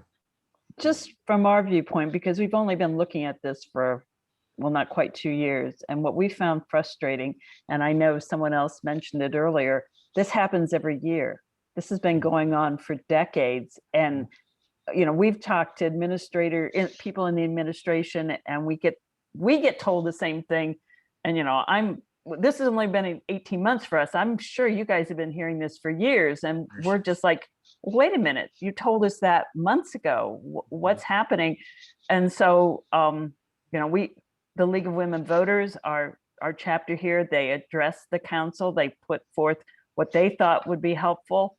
And it just, all we hear is, oh yes, we're doing something, which is what you guys have heard, I'm sure, and how they want to set up a group where everybody should meet together. But then it's kind of like you guys are left out to hang. And now the other question we had was, and I asked Amanda about this because she said she was working with the city, but during the cold snap, all the reports said it was the Spokane Regional Shelter System. And we're like, what is that? And I finally discovered that's the mayor of Spokane Valley, the mayor of Spokane, and the one county commissioner. So that's why I was confused, because and you guys saw it, and all the media outlet was that they were giving out hundreds of vouchers. And everybody's like, well, and I think Maurice even mentioned it, if they're giving out hundreds of vouchers, why are we still passing out hundreds of sleeping bags?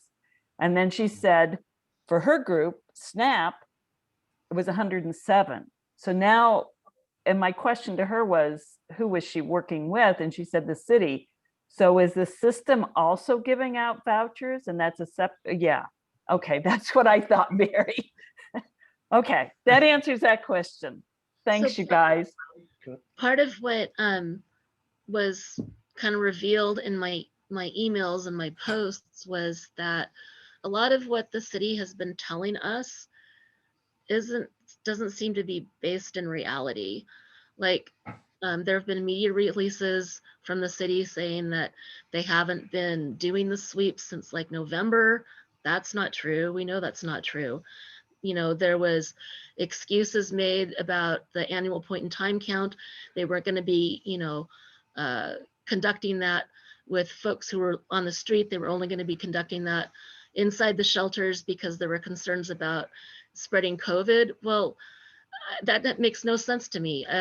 Where you're going to pick up COVID more likely is inside the shelters, where everybody's crammed in there and not outside on the street. And they weren't even wearing masks anyway. The pictures that were taken on Friday, nobody from the city, whether it was police or code enforcement, were wearing a mask. So if they were really that concerned about COVID spread, what's going on there? It doesn't make any sense whatsoever to me.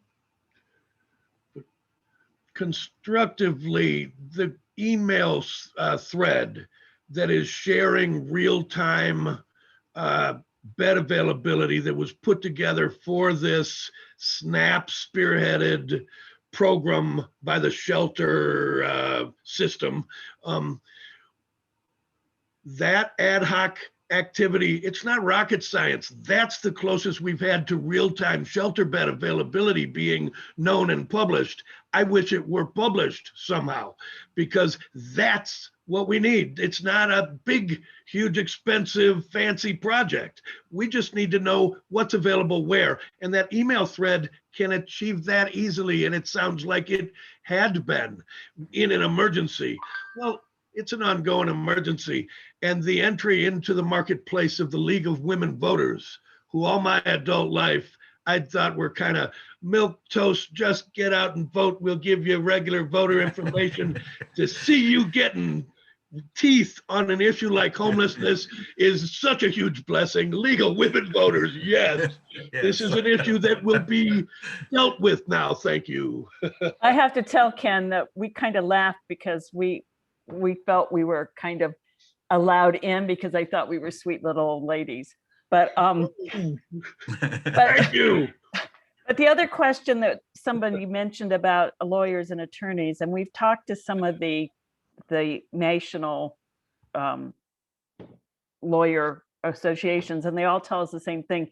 They need somebody with standing. So if you guys have somebody with standing, please, point them to the various the homeless. There's several. I can't think of them right off the end. It's the ACLU and Northwest Justice Project, and it's hard to get through to them. And we have a committee member who's husband is an attorney, and I think she finally talked with the ACLU, and they said they don't have a current case in Spokane. And I don't know if she got through the Northwest Justice Project. I feel like she did. It's really hard to contact them like as an individual just because you don't have a case. But we had heard from Maurice through Julie, and I don't know if Julie's still on the call, that that there was a current case happening. So there is no case in Spokane, because we feel like that's the only way it's going to happen is if people bring a case that in Spokane, which is sad because it's in our district. It's in the 9th district. So Dale wants to say something. Well, here's a thought, okay? When somebody hits coordinated assessment, which is funded by HUD, okay? I truly believe that's when fair housing should start laws, okay? Not when they get to their apartment, okay? When VOA or Catholic Charities actually, you know, signs them up, fair housing, everybody, the COs, you know, that's fair. I truly believe. And so if somebody registers through the continuum of care coordinated assessment system, and they're in that waiting for an apartment, they should be able to have a space on the street, because that's fair housing, because they are in the system. And I don't know if that, I don't think that has ever been, you know, maneuvered through, but that they should be protected because they have put themselves forward into the housing program of HUD. That's just a thought. So. Dale, you want to go to law school? No, we've actually, I'm not saying that always happens, but I talked to the assistant public defender, and I think she's one who told me that that often does happen if she knows that someone is waiting like a week or a month or something, that and they're in the system, that sometimes they can get it where they won't get swept, but that doesn't kind of solve the larger issue. I totally agree with you, and I think there are some people like the assistant public defender that talked about that is an issue, but I also think that that there's a larger issue. Is there's a lot of people on the street that you know, the whole housing first thing that just, and they're not in the waiting because they're still kind of hopeless and they don't, right? And they're kind of in that loss phase. And those are the people that we need to not keep, that how we feel as a committee, those are the people we need to not keep sweeping and moving around and traumatizing and taking their stuff.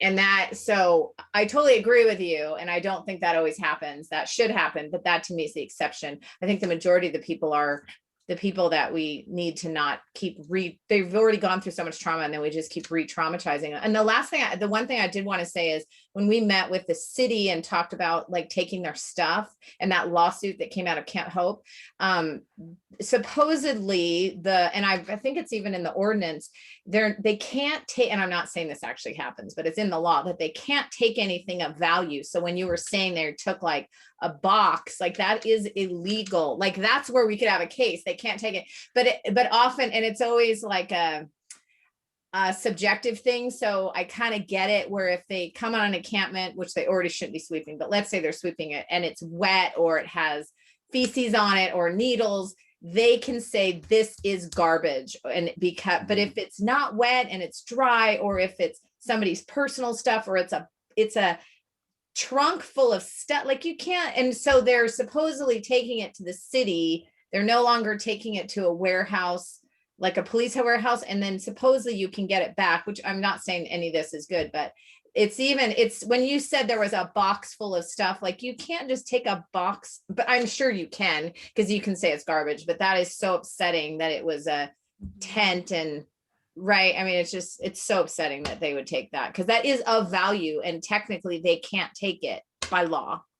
So that first set of pics from Friday, which I only sent out later this morning to you, showed them dumping a bunch of like sleeping bags and tents and things like that.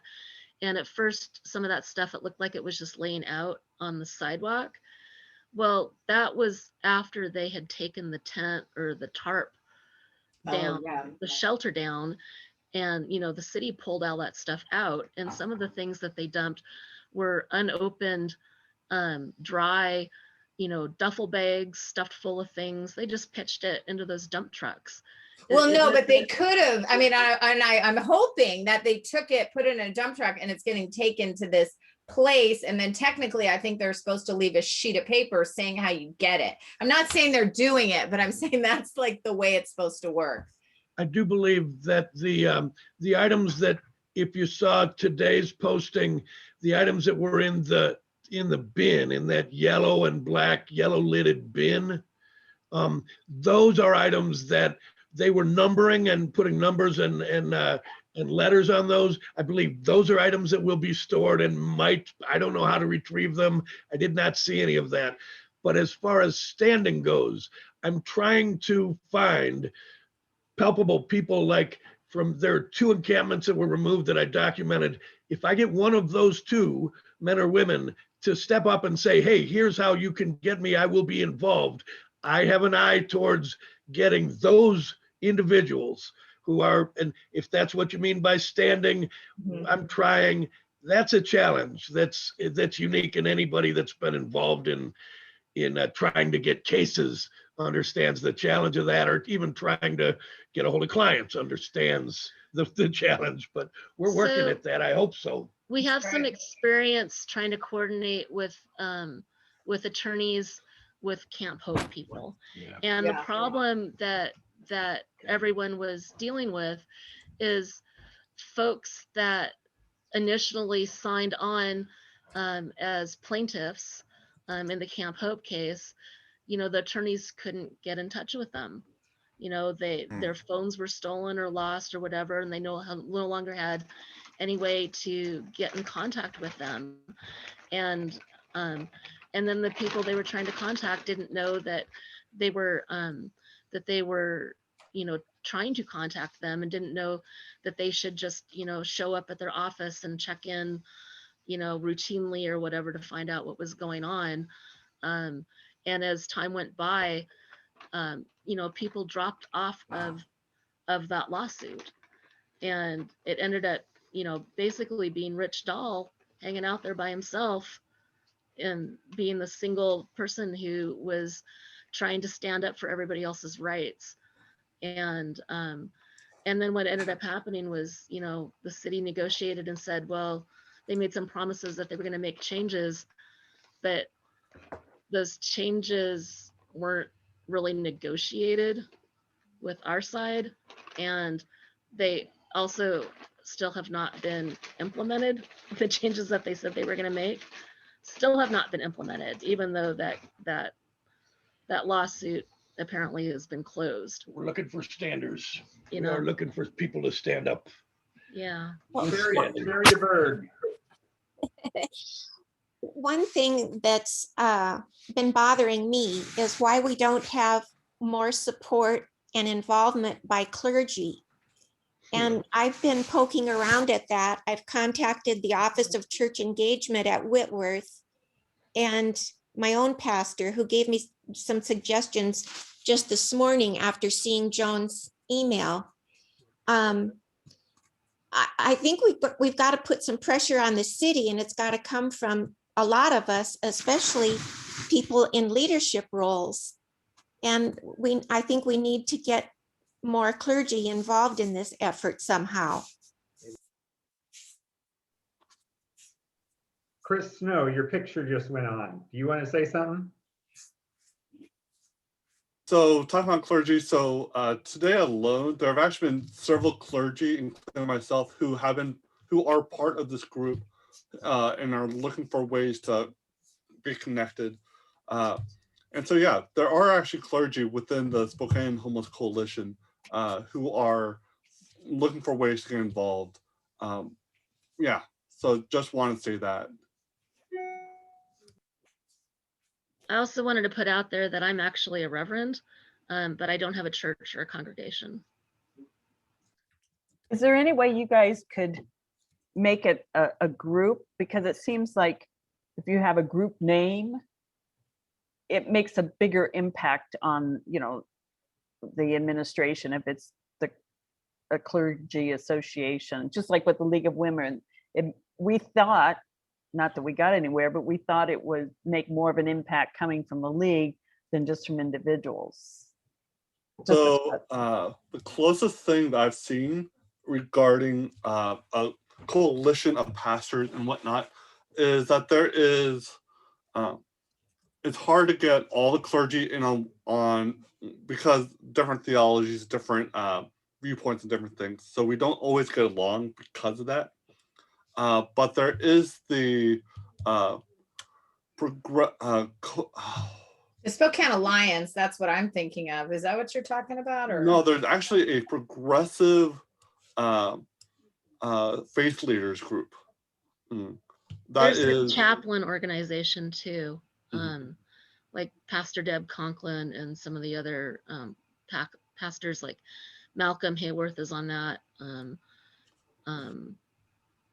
But I don't know if they've been like active. Whitworth group. There's the Faith Action Network, which has about 6 or 7 Spokane churches. And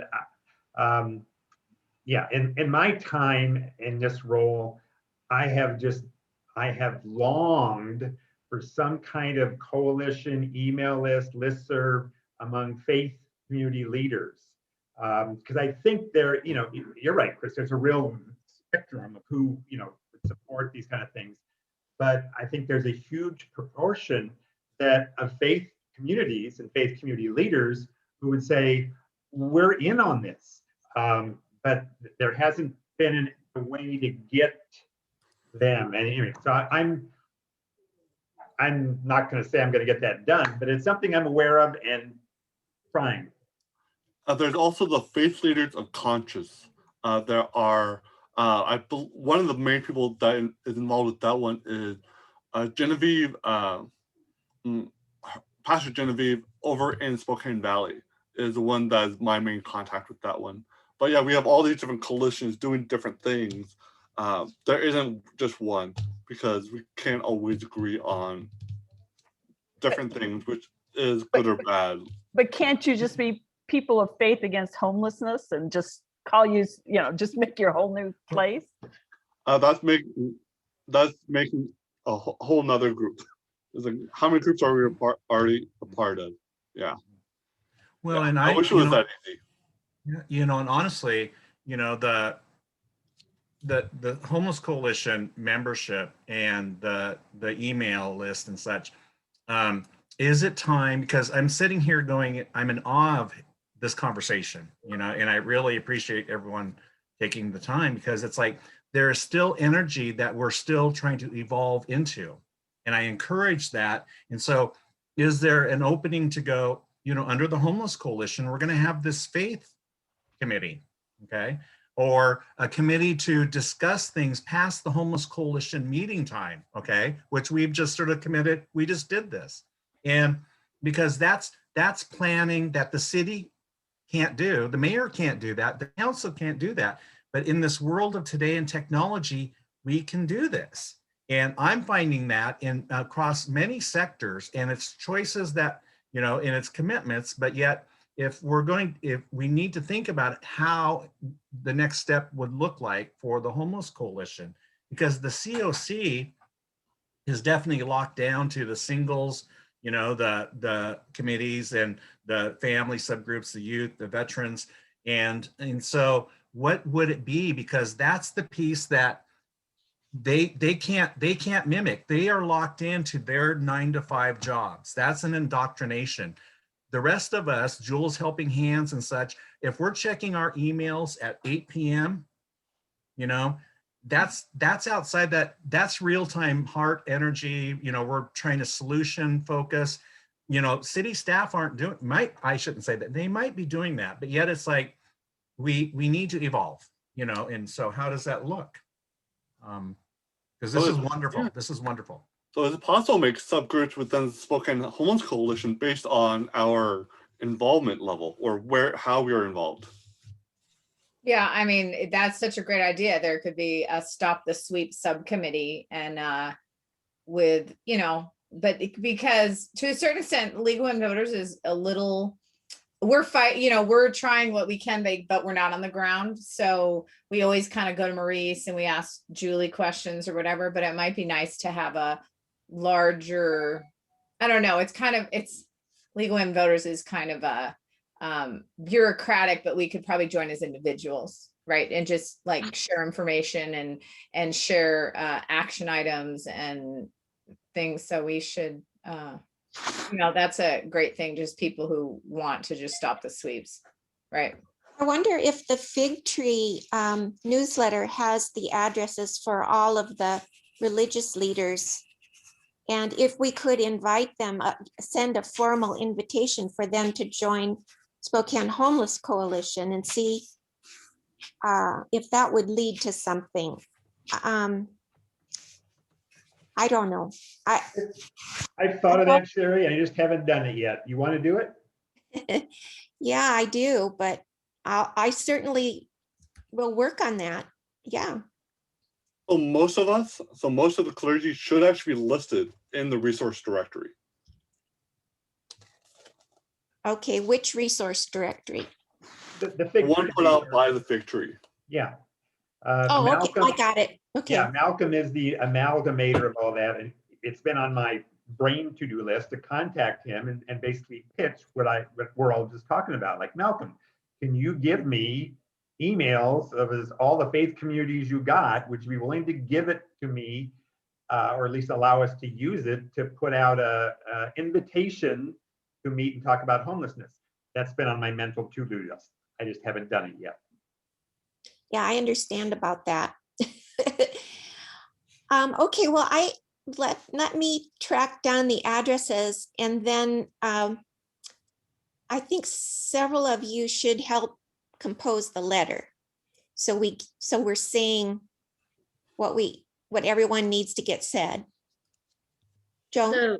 So two things that I wanted to say. One, to address what you just said, Sherry, but also I wanted to let you know Ken just got another call, and he's rushing out the door because code enforcement and the police are back in that same spot right now. It's terrible. Yeah. So I wanted to let everybody know that. And then also, as far as an organization of like spiritual leaders, faith leaders, I think we need to be careful about how we word that, because group names and organizations in the past have not been as inclusive to faiths other than the mainstream. Mm-hmm. And that's part of the reason why I haven't been involved, because I'm actually an atheist pagan. Uh-huh. And I have not felt welcomed into those groups. Sure. So if we want to be more inclusive, that way, I think we need to be very careful how we form that group. Okay. Yeah, I don't know that we need a separate group, but we certainly need people who are in leadership positions to get active with us. What if we just all go to our own churches and know of other churches within that church body and invite them personally, instead of, because I personally know probably 5 different pastors of 5 different churches. Yep. Yes. And as far as the subcommittees go, 2 or 3 years ago, we had subcommittees, and then somehow they just disappeared one day. Like, I was involved in the senior committee, where people that focused on senior housing, houselessness met together, and then there was health. Does anybody recall that? Yes, I do. Yeah. Well, Sharon, the Homeless Coalition is like an empty vessel with a name, and it's just like whoever shows up is it. And so, yes, a few years ago, the leadership was really, let's get subcommittees and we'll have breakout groups, and that's what they did. I don't know how it changed, but I know the leadership moves on, new leadership comes in. Here I am, I'm here for a year, with sort of different, and the coalition just evolves into who's here now. So, like, one example, Sharon or anybody could send out an email on our listserv right now saying, hey, we'd like to involve faith communities.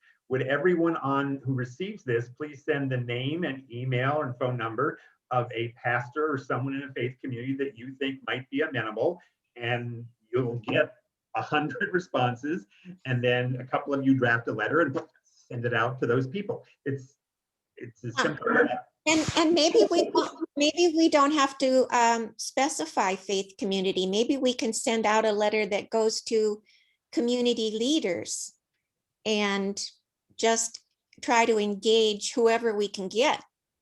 Yes, I like that better. And then, but just have the letter, attach the letter to the email, and then have us email the letter to the people we know, not the opposite way around, but we mail it out, email it out. Okay. And also that you host Let's work it. for you.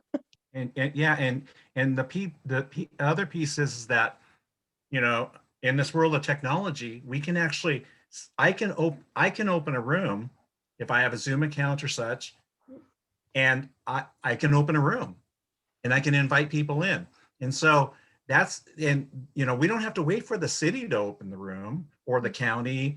And I invite that because in the world of disabilities, we're doing that. We, you know, it's like, oh, hey, every Saturday morning, I hold a room for, you know, the HIV positive population for 3 hours. I just sit and I nurture my fellow man, and they nurture me back. And it's real time, you know, listening to stories, what's happening. We don't have to wait any longer. We just have to be open to volunteering or being present. And that's what I'm really pushing here is, don't, you know, just open a room and say, the letter might say, hey, we're starting to meet. This is our time. Be predictable in your meeting times. And it, you know, maybe it is after the Homeless Coalition, this half an hour. If Barry has, you know, I mean, I think you hold the key to this room, right? And so, but it's like, you know, it's like we, you know, can you have other times available on the platform, Barry? You're on mute. It's my personal account. Okay. And I'm committed to being here. If I ever zoomed away from the coalition, somebody else would show up, I assume, with a Zoom account, and it would go on. So why are we inviting them to a different meeting? Why not just invite them to the Homeless Coalition meetings? That's what I think, because these meetings are excellent. Yes, they are. And then they can see the camaraderie. They can see how we come together. I mean, 400 organizations. I mean, it doesn't get any better than that.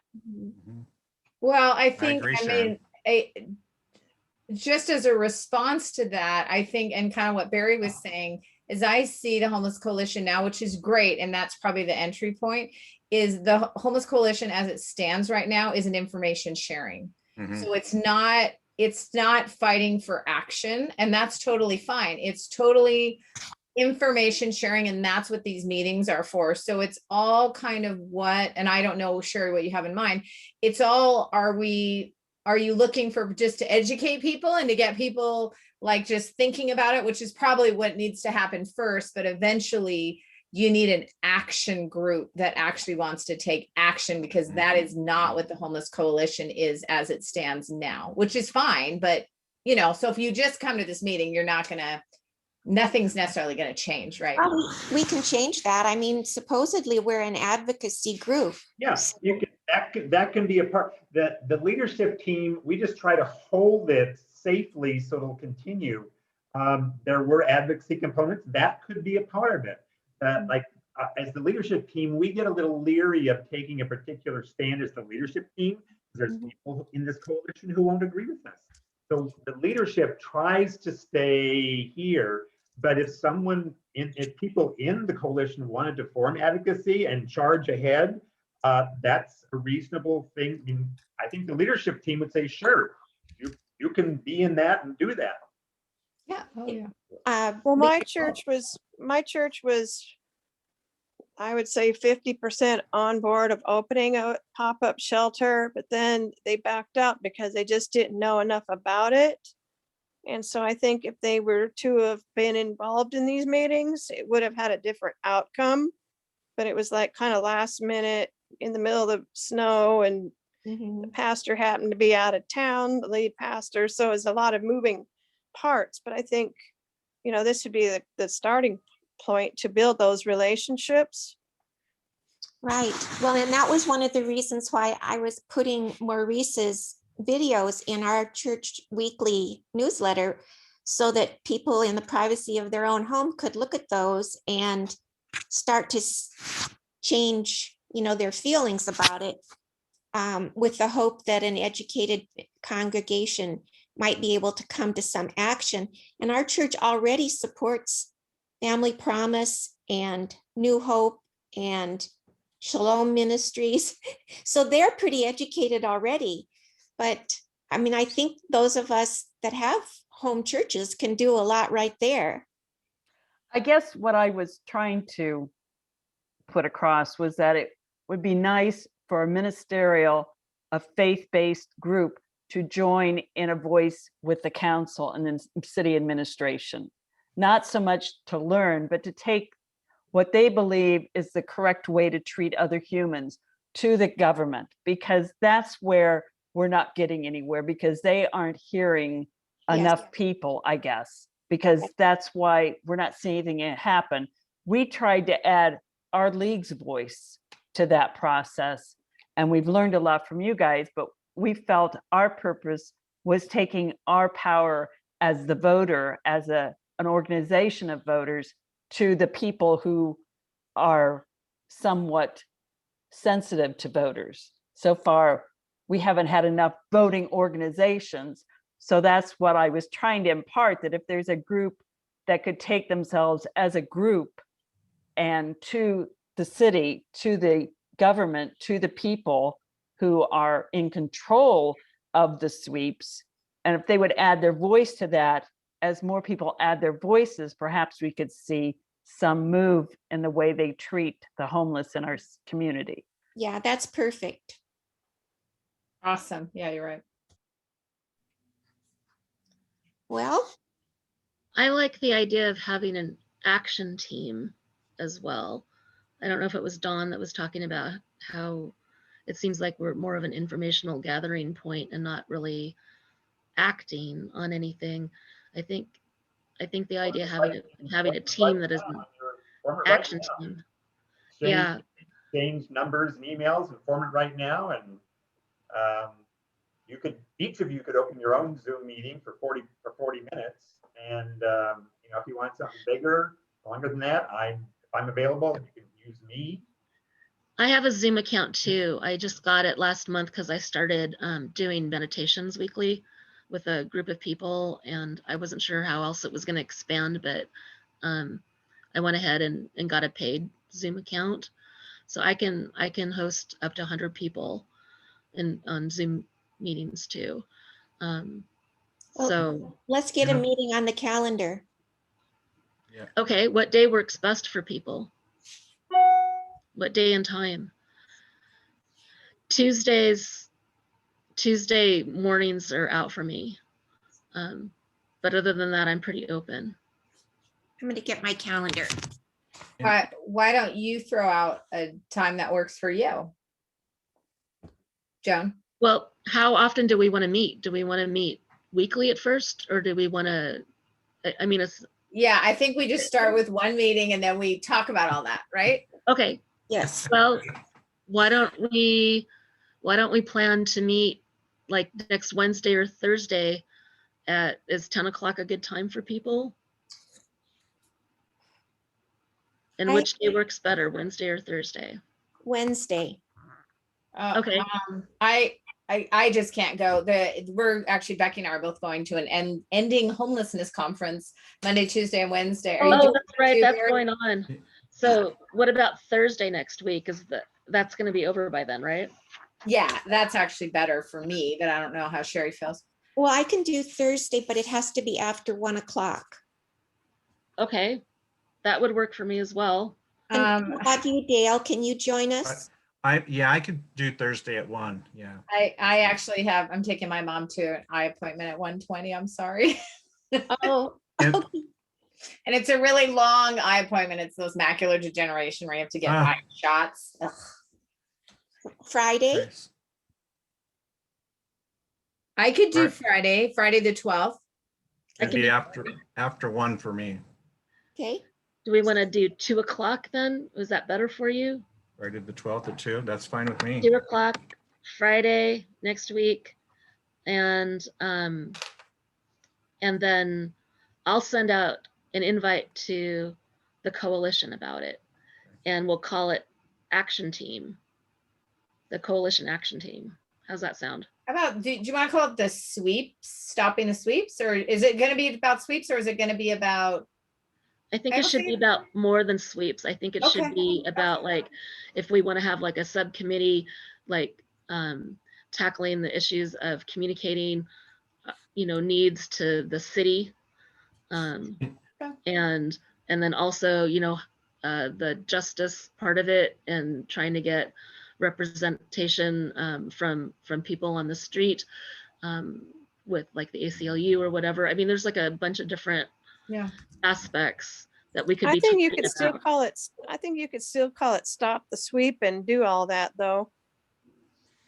I think get people to show up to the first meeting.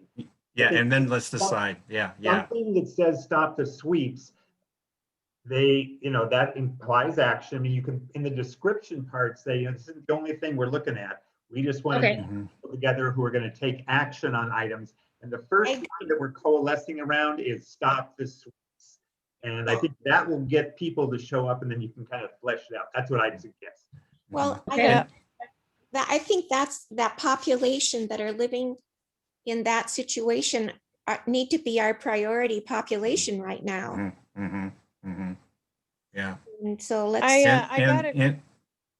And I think about the faith-based piece is that it's realize the COC board, when it meets, it's an open board, you know, open forum, public. And I would invite any of you to attend and ask about faith-based representation, because we don't have that on the board. And that could be, that's a, you know, that's, we're looking at how do we get it in? And by the way, that meeting has a lot of city staff attending, okay? So that is just FYI, it's just, you know, and it's, I think the 25th maybe of March is the next one. You know, we'll get that announcement. Dale, put your contact info, Dale, so that people can, because you can send them the invite for it. Yeah, and it's just, and I need to leave here soon. So, but I think that's an important piece, is that we don't need to start from scratch. Let's, you know, of trying to go to them and get an appointment. How do we insert, you know, with these, you know, these evolving thoughts and new, you know, and I'll add to that as well. I am not on the board of the COC, but I attend it. You can come as a guest. They'll ask, hi, why are you here? And any of you could say, I'm part of the Homeless Coalition, and we are starting a Stop the Sweep action group. And how can we be a partner with you, COC? See what they say. I mean, that expands the voice. Yeah. What time does that? Do they meet on the 25th? The 3:30. Let me just confirm that, Sherry.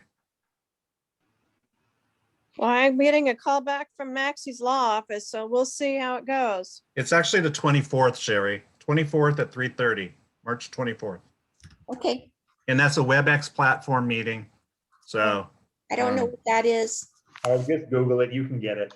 Yeah, well, so okay. Don't you have to be on the agenda to like speak up and talk? Or Well, no, it's you can be a guest. Yeah, they have a definite agenda that they cover. Yeah. But when the meeting starts, and Ben Stuckert is the new chair, and I think Dale would just put that in Ben's ear. Ben, please make sure you introduce the guests who are here.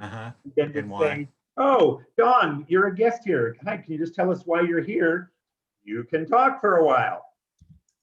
And these are a lot of the board is administrators of, you know, workforce development and, you know, ESD, and, you know, that's the higher level. Yeah, there's Valley City Council representative there. It's like, it's an amazing, it's, and I think that may be a place to just really insert it, you know, but plan on the side, you know, like we're thinking next Friday, but yet, you know, let's use what's in place. And because I think time is really critical here, timing. And to try to get a meeting with them, no, let's just insert ourselves. So, and I'm already there. So like Barry said, you know, I'll put a word into Ben about the introductions, and because we need to evolve as a community. We really do. And I think with Ben as the new chair, there's an opening here to really expand the COC's voice. So I think like this group right here, getting that voice in that group at this time could be good. What's happening with Cupid Alexander?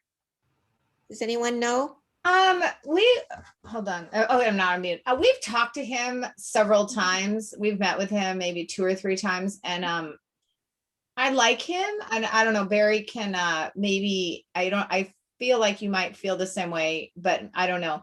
That he'll even say, I'm an executor. I'm not policy. I'm not going to change anything.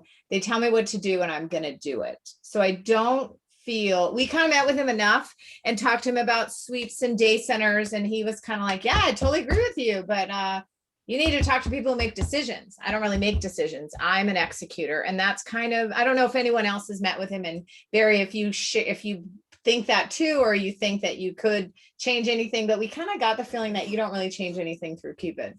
Okay. So I haven't had that conversation, but my entire feeling about the administration is Nadine won the vote. She is on the, there's Ben Stuckert and there's Nadine, 2 very different views, 2 very different constituencies. It was a close vote, but Nadine won. So the thrust of the administration, including Cupid, who Nadine hired, and including everybody under Cupid, who we deal with constantly with the city, Dale knows them, they work for Nadine. And their bent is the Nadine way to deal with homelessness, which is generally we are more the Ben Stuckert way to deal with homelessness. So it's always going to be difficult when dealing with the city administration. And Nadine's addiction is economics and money. Okay, it's an addiction in itself. It's her priority. Okay, and if there's a wonderful book by Dr. Gaber Mate, In the Realm of Hungry Ghosts. He was the overseeing physician to Vancouver, British Columbia's needle exchange, heroin dosing clinic, and housing program. And he talks about the ghosts within any of us for survival. And he worked with the homeless, and he's like, we want to point the fingers, but we don't look at our own ghosts. And we have addictions to money, gambling, functional people, and they don't leave their lane. I think that's what hers is. Just so it's like, oh, that's why she's like, oh, move the sweep. We got to get them. We can't look. We have to look this way because we want money. And that's what Spokane is. The mayor before even, it was all about bringing money in economics. And it's fascinating because as Spokane's population has grown, okay, we haven't kept up with the housing building of low-income housing. And they wanted it to grow. And it's like, well, why do we have more housing? It's like, when you have it, not everybody has housing. It's like you did this planning, but not this planning. So that's. Well, and I understand that there is a plan, but I don't see the action. And that's frustrating me. And now we're looking at an arena before we house vulnerable people. That's money. Yeah. Yeah, and we passed $70 million to redo the park. Beautiful park, but it's like I said, I think elections matter and our county commissioners matter, and we've got a lot of sympathetic voices on the city council, but the administration, just Nadine has a perspective, and it's different from ours.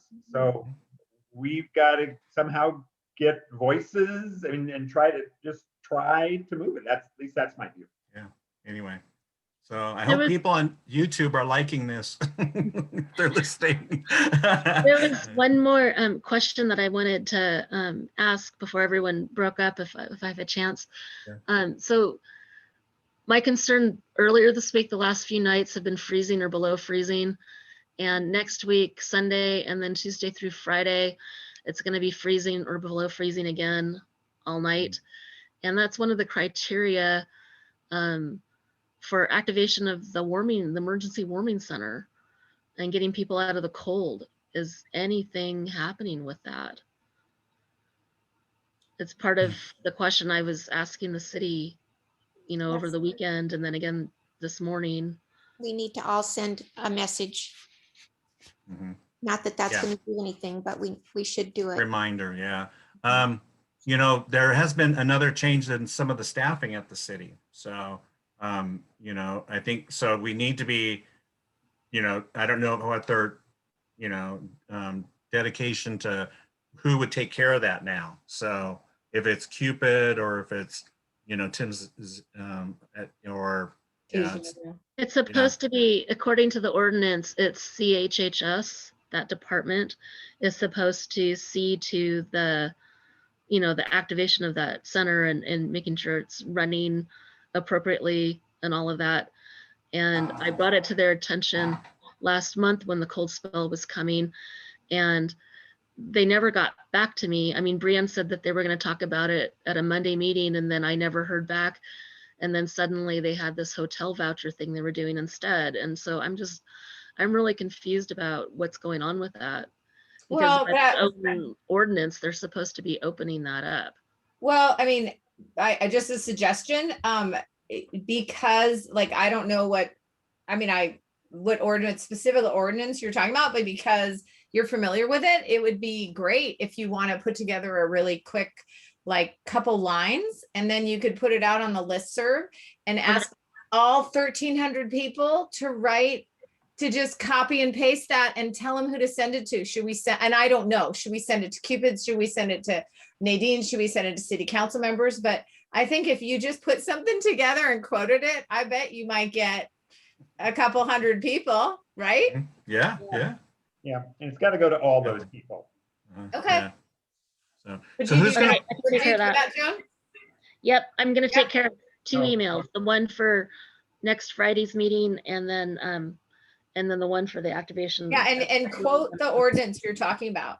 No, Jody's got that. She's on top of it. No, I know, that'd be great. Say every single person on this listserv, send it today. Say that. Say, like, today it needs to be sent, and give the days it's going to be. I love that. Right? How hard is that to cut and paste that?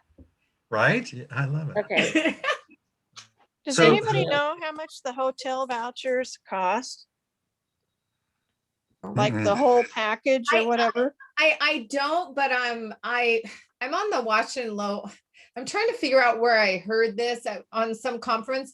I think it was covered by either a state or federal program. There is, and I think I heard about it because I remember thinking about it, that if people are medically vulnerable, you know what I'm talking about? Yeah, it was the CARES Act. Most of it was paid for by some money left over from the CARES Act. In responding to COVID. And the idea is that for health reasons, it's better for them to not be outside. Probably the Amanda at SNAP could tell us the answer of how much. And and part of our communication could be when that money doesn't come in from the CARES Act, if we're at risk with money for that, that would be something that, like Rick Clark, that whole piece could be, let's pay for vouchers, and ask for, if the city doesn't have the money. I mean, because how do there's things about, we don't know about the funding for homelessness coming out of the city. And we do know the CARES Act helped with that, but yet that's where we need to be aware, and there needs to be transparency that we have the resources available. So because if it from food to, emergency shelter in case of climate, or something. So I think that's the polishing. Isn't there going to be new money available too, if they ever pass this new bill with Biden, that the states are going to be getting more money for? We would hope, yeah. So, yeah. So I mean, instead of band-aiding it together, we need to. I hope that they can put together a permanent plan, which probably won't happen because she thinks if she cuts off their resources, they'll just go, but she doesn't realize they have nowhere to go. Yeah, I mean, the program, because I remember I actually read the program. The program is only through COVID. So, and it was at 75% reimbursement. It's actually reimbursement. And now, and they took it up to 100, which is great, but it's only a COVID thing. So as soon as COVID's gone, nobody, and it gets cold again, no one will cover it. And you actually have to be medically vulnerable to COVID. So. And will that, because historically that plan would be in the shelters, they would congregate closer, those individuals but since COVID, the social distancing is what has caused this additional effort out there. But you know, Cupid did talk within the COC meeting, the last meeting, about how on the coast, on the West Coast, if there's a climate storm, you know, they have already contracts with hotels, those communities, to do efforts to house people right away. And that's what we need to have here, because an RFP should go out by the city to contract with whatever and have it competitive with the hotels so they can compete to house if they want also, because this wasn't a competitive process. I got a note on that. Kate Burke, I got something on that. Kate Burke has assembled a working group to do that, and the city is part of it, and brought in some nonprofits to say, okay, let's plan ahead. Whoa, can you believe that? Let's plan ahead and have providers, have everything in place, have RFPs ready, so we can put, when we see a cold snap's coming, we can get this thing done immediately rather than the way they did it last time. So that at least Kate is trying to get that to happen. What about the PPP money that's available out there? I think that's available to businesses. I'm just thinking if we could get a business for this to do some more low-income housing. It's actually, it's for nonprofits and small businesses. Okay. But they have to have, I think, 50 or less employees. Yeah, the employees. But I gotta go, everybody. I really thank you so much for the time and your efforts. Thanks, Joan. I gotta go too. So, and you'll email out about the 12th, the meeting on the 12th, right? Yes, Okay. I will send out 2 emails as soon as we get off here. Okay. Thank you. Thank you. You're very Be well, welcome. everybody. Okay. Thank you, everybody. Bye-bye. Thank you. Bye-bye. Bye-bye. Thank you.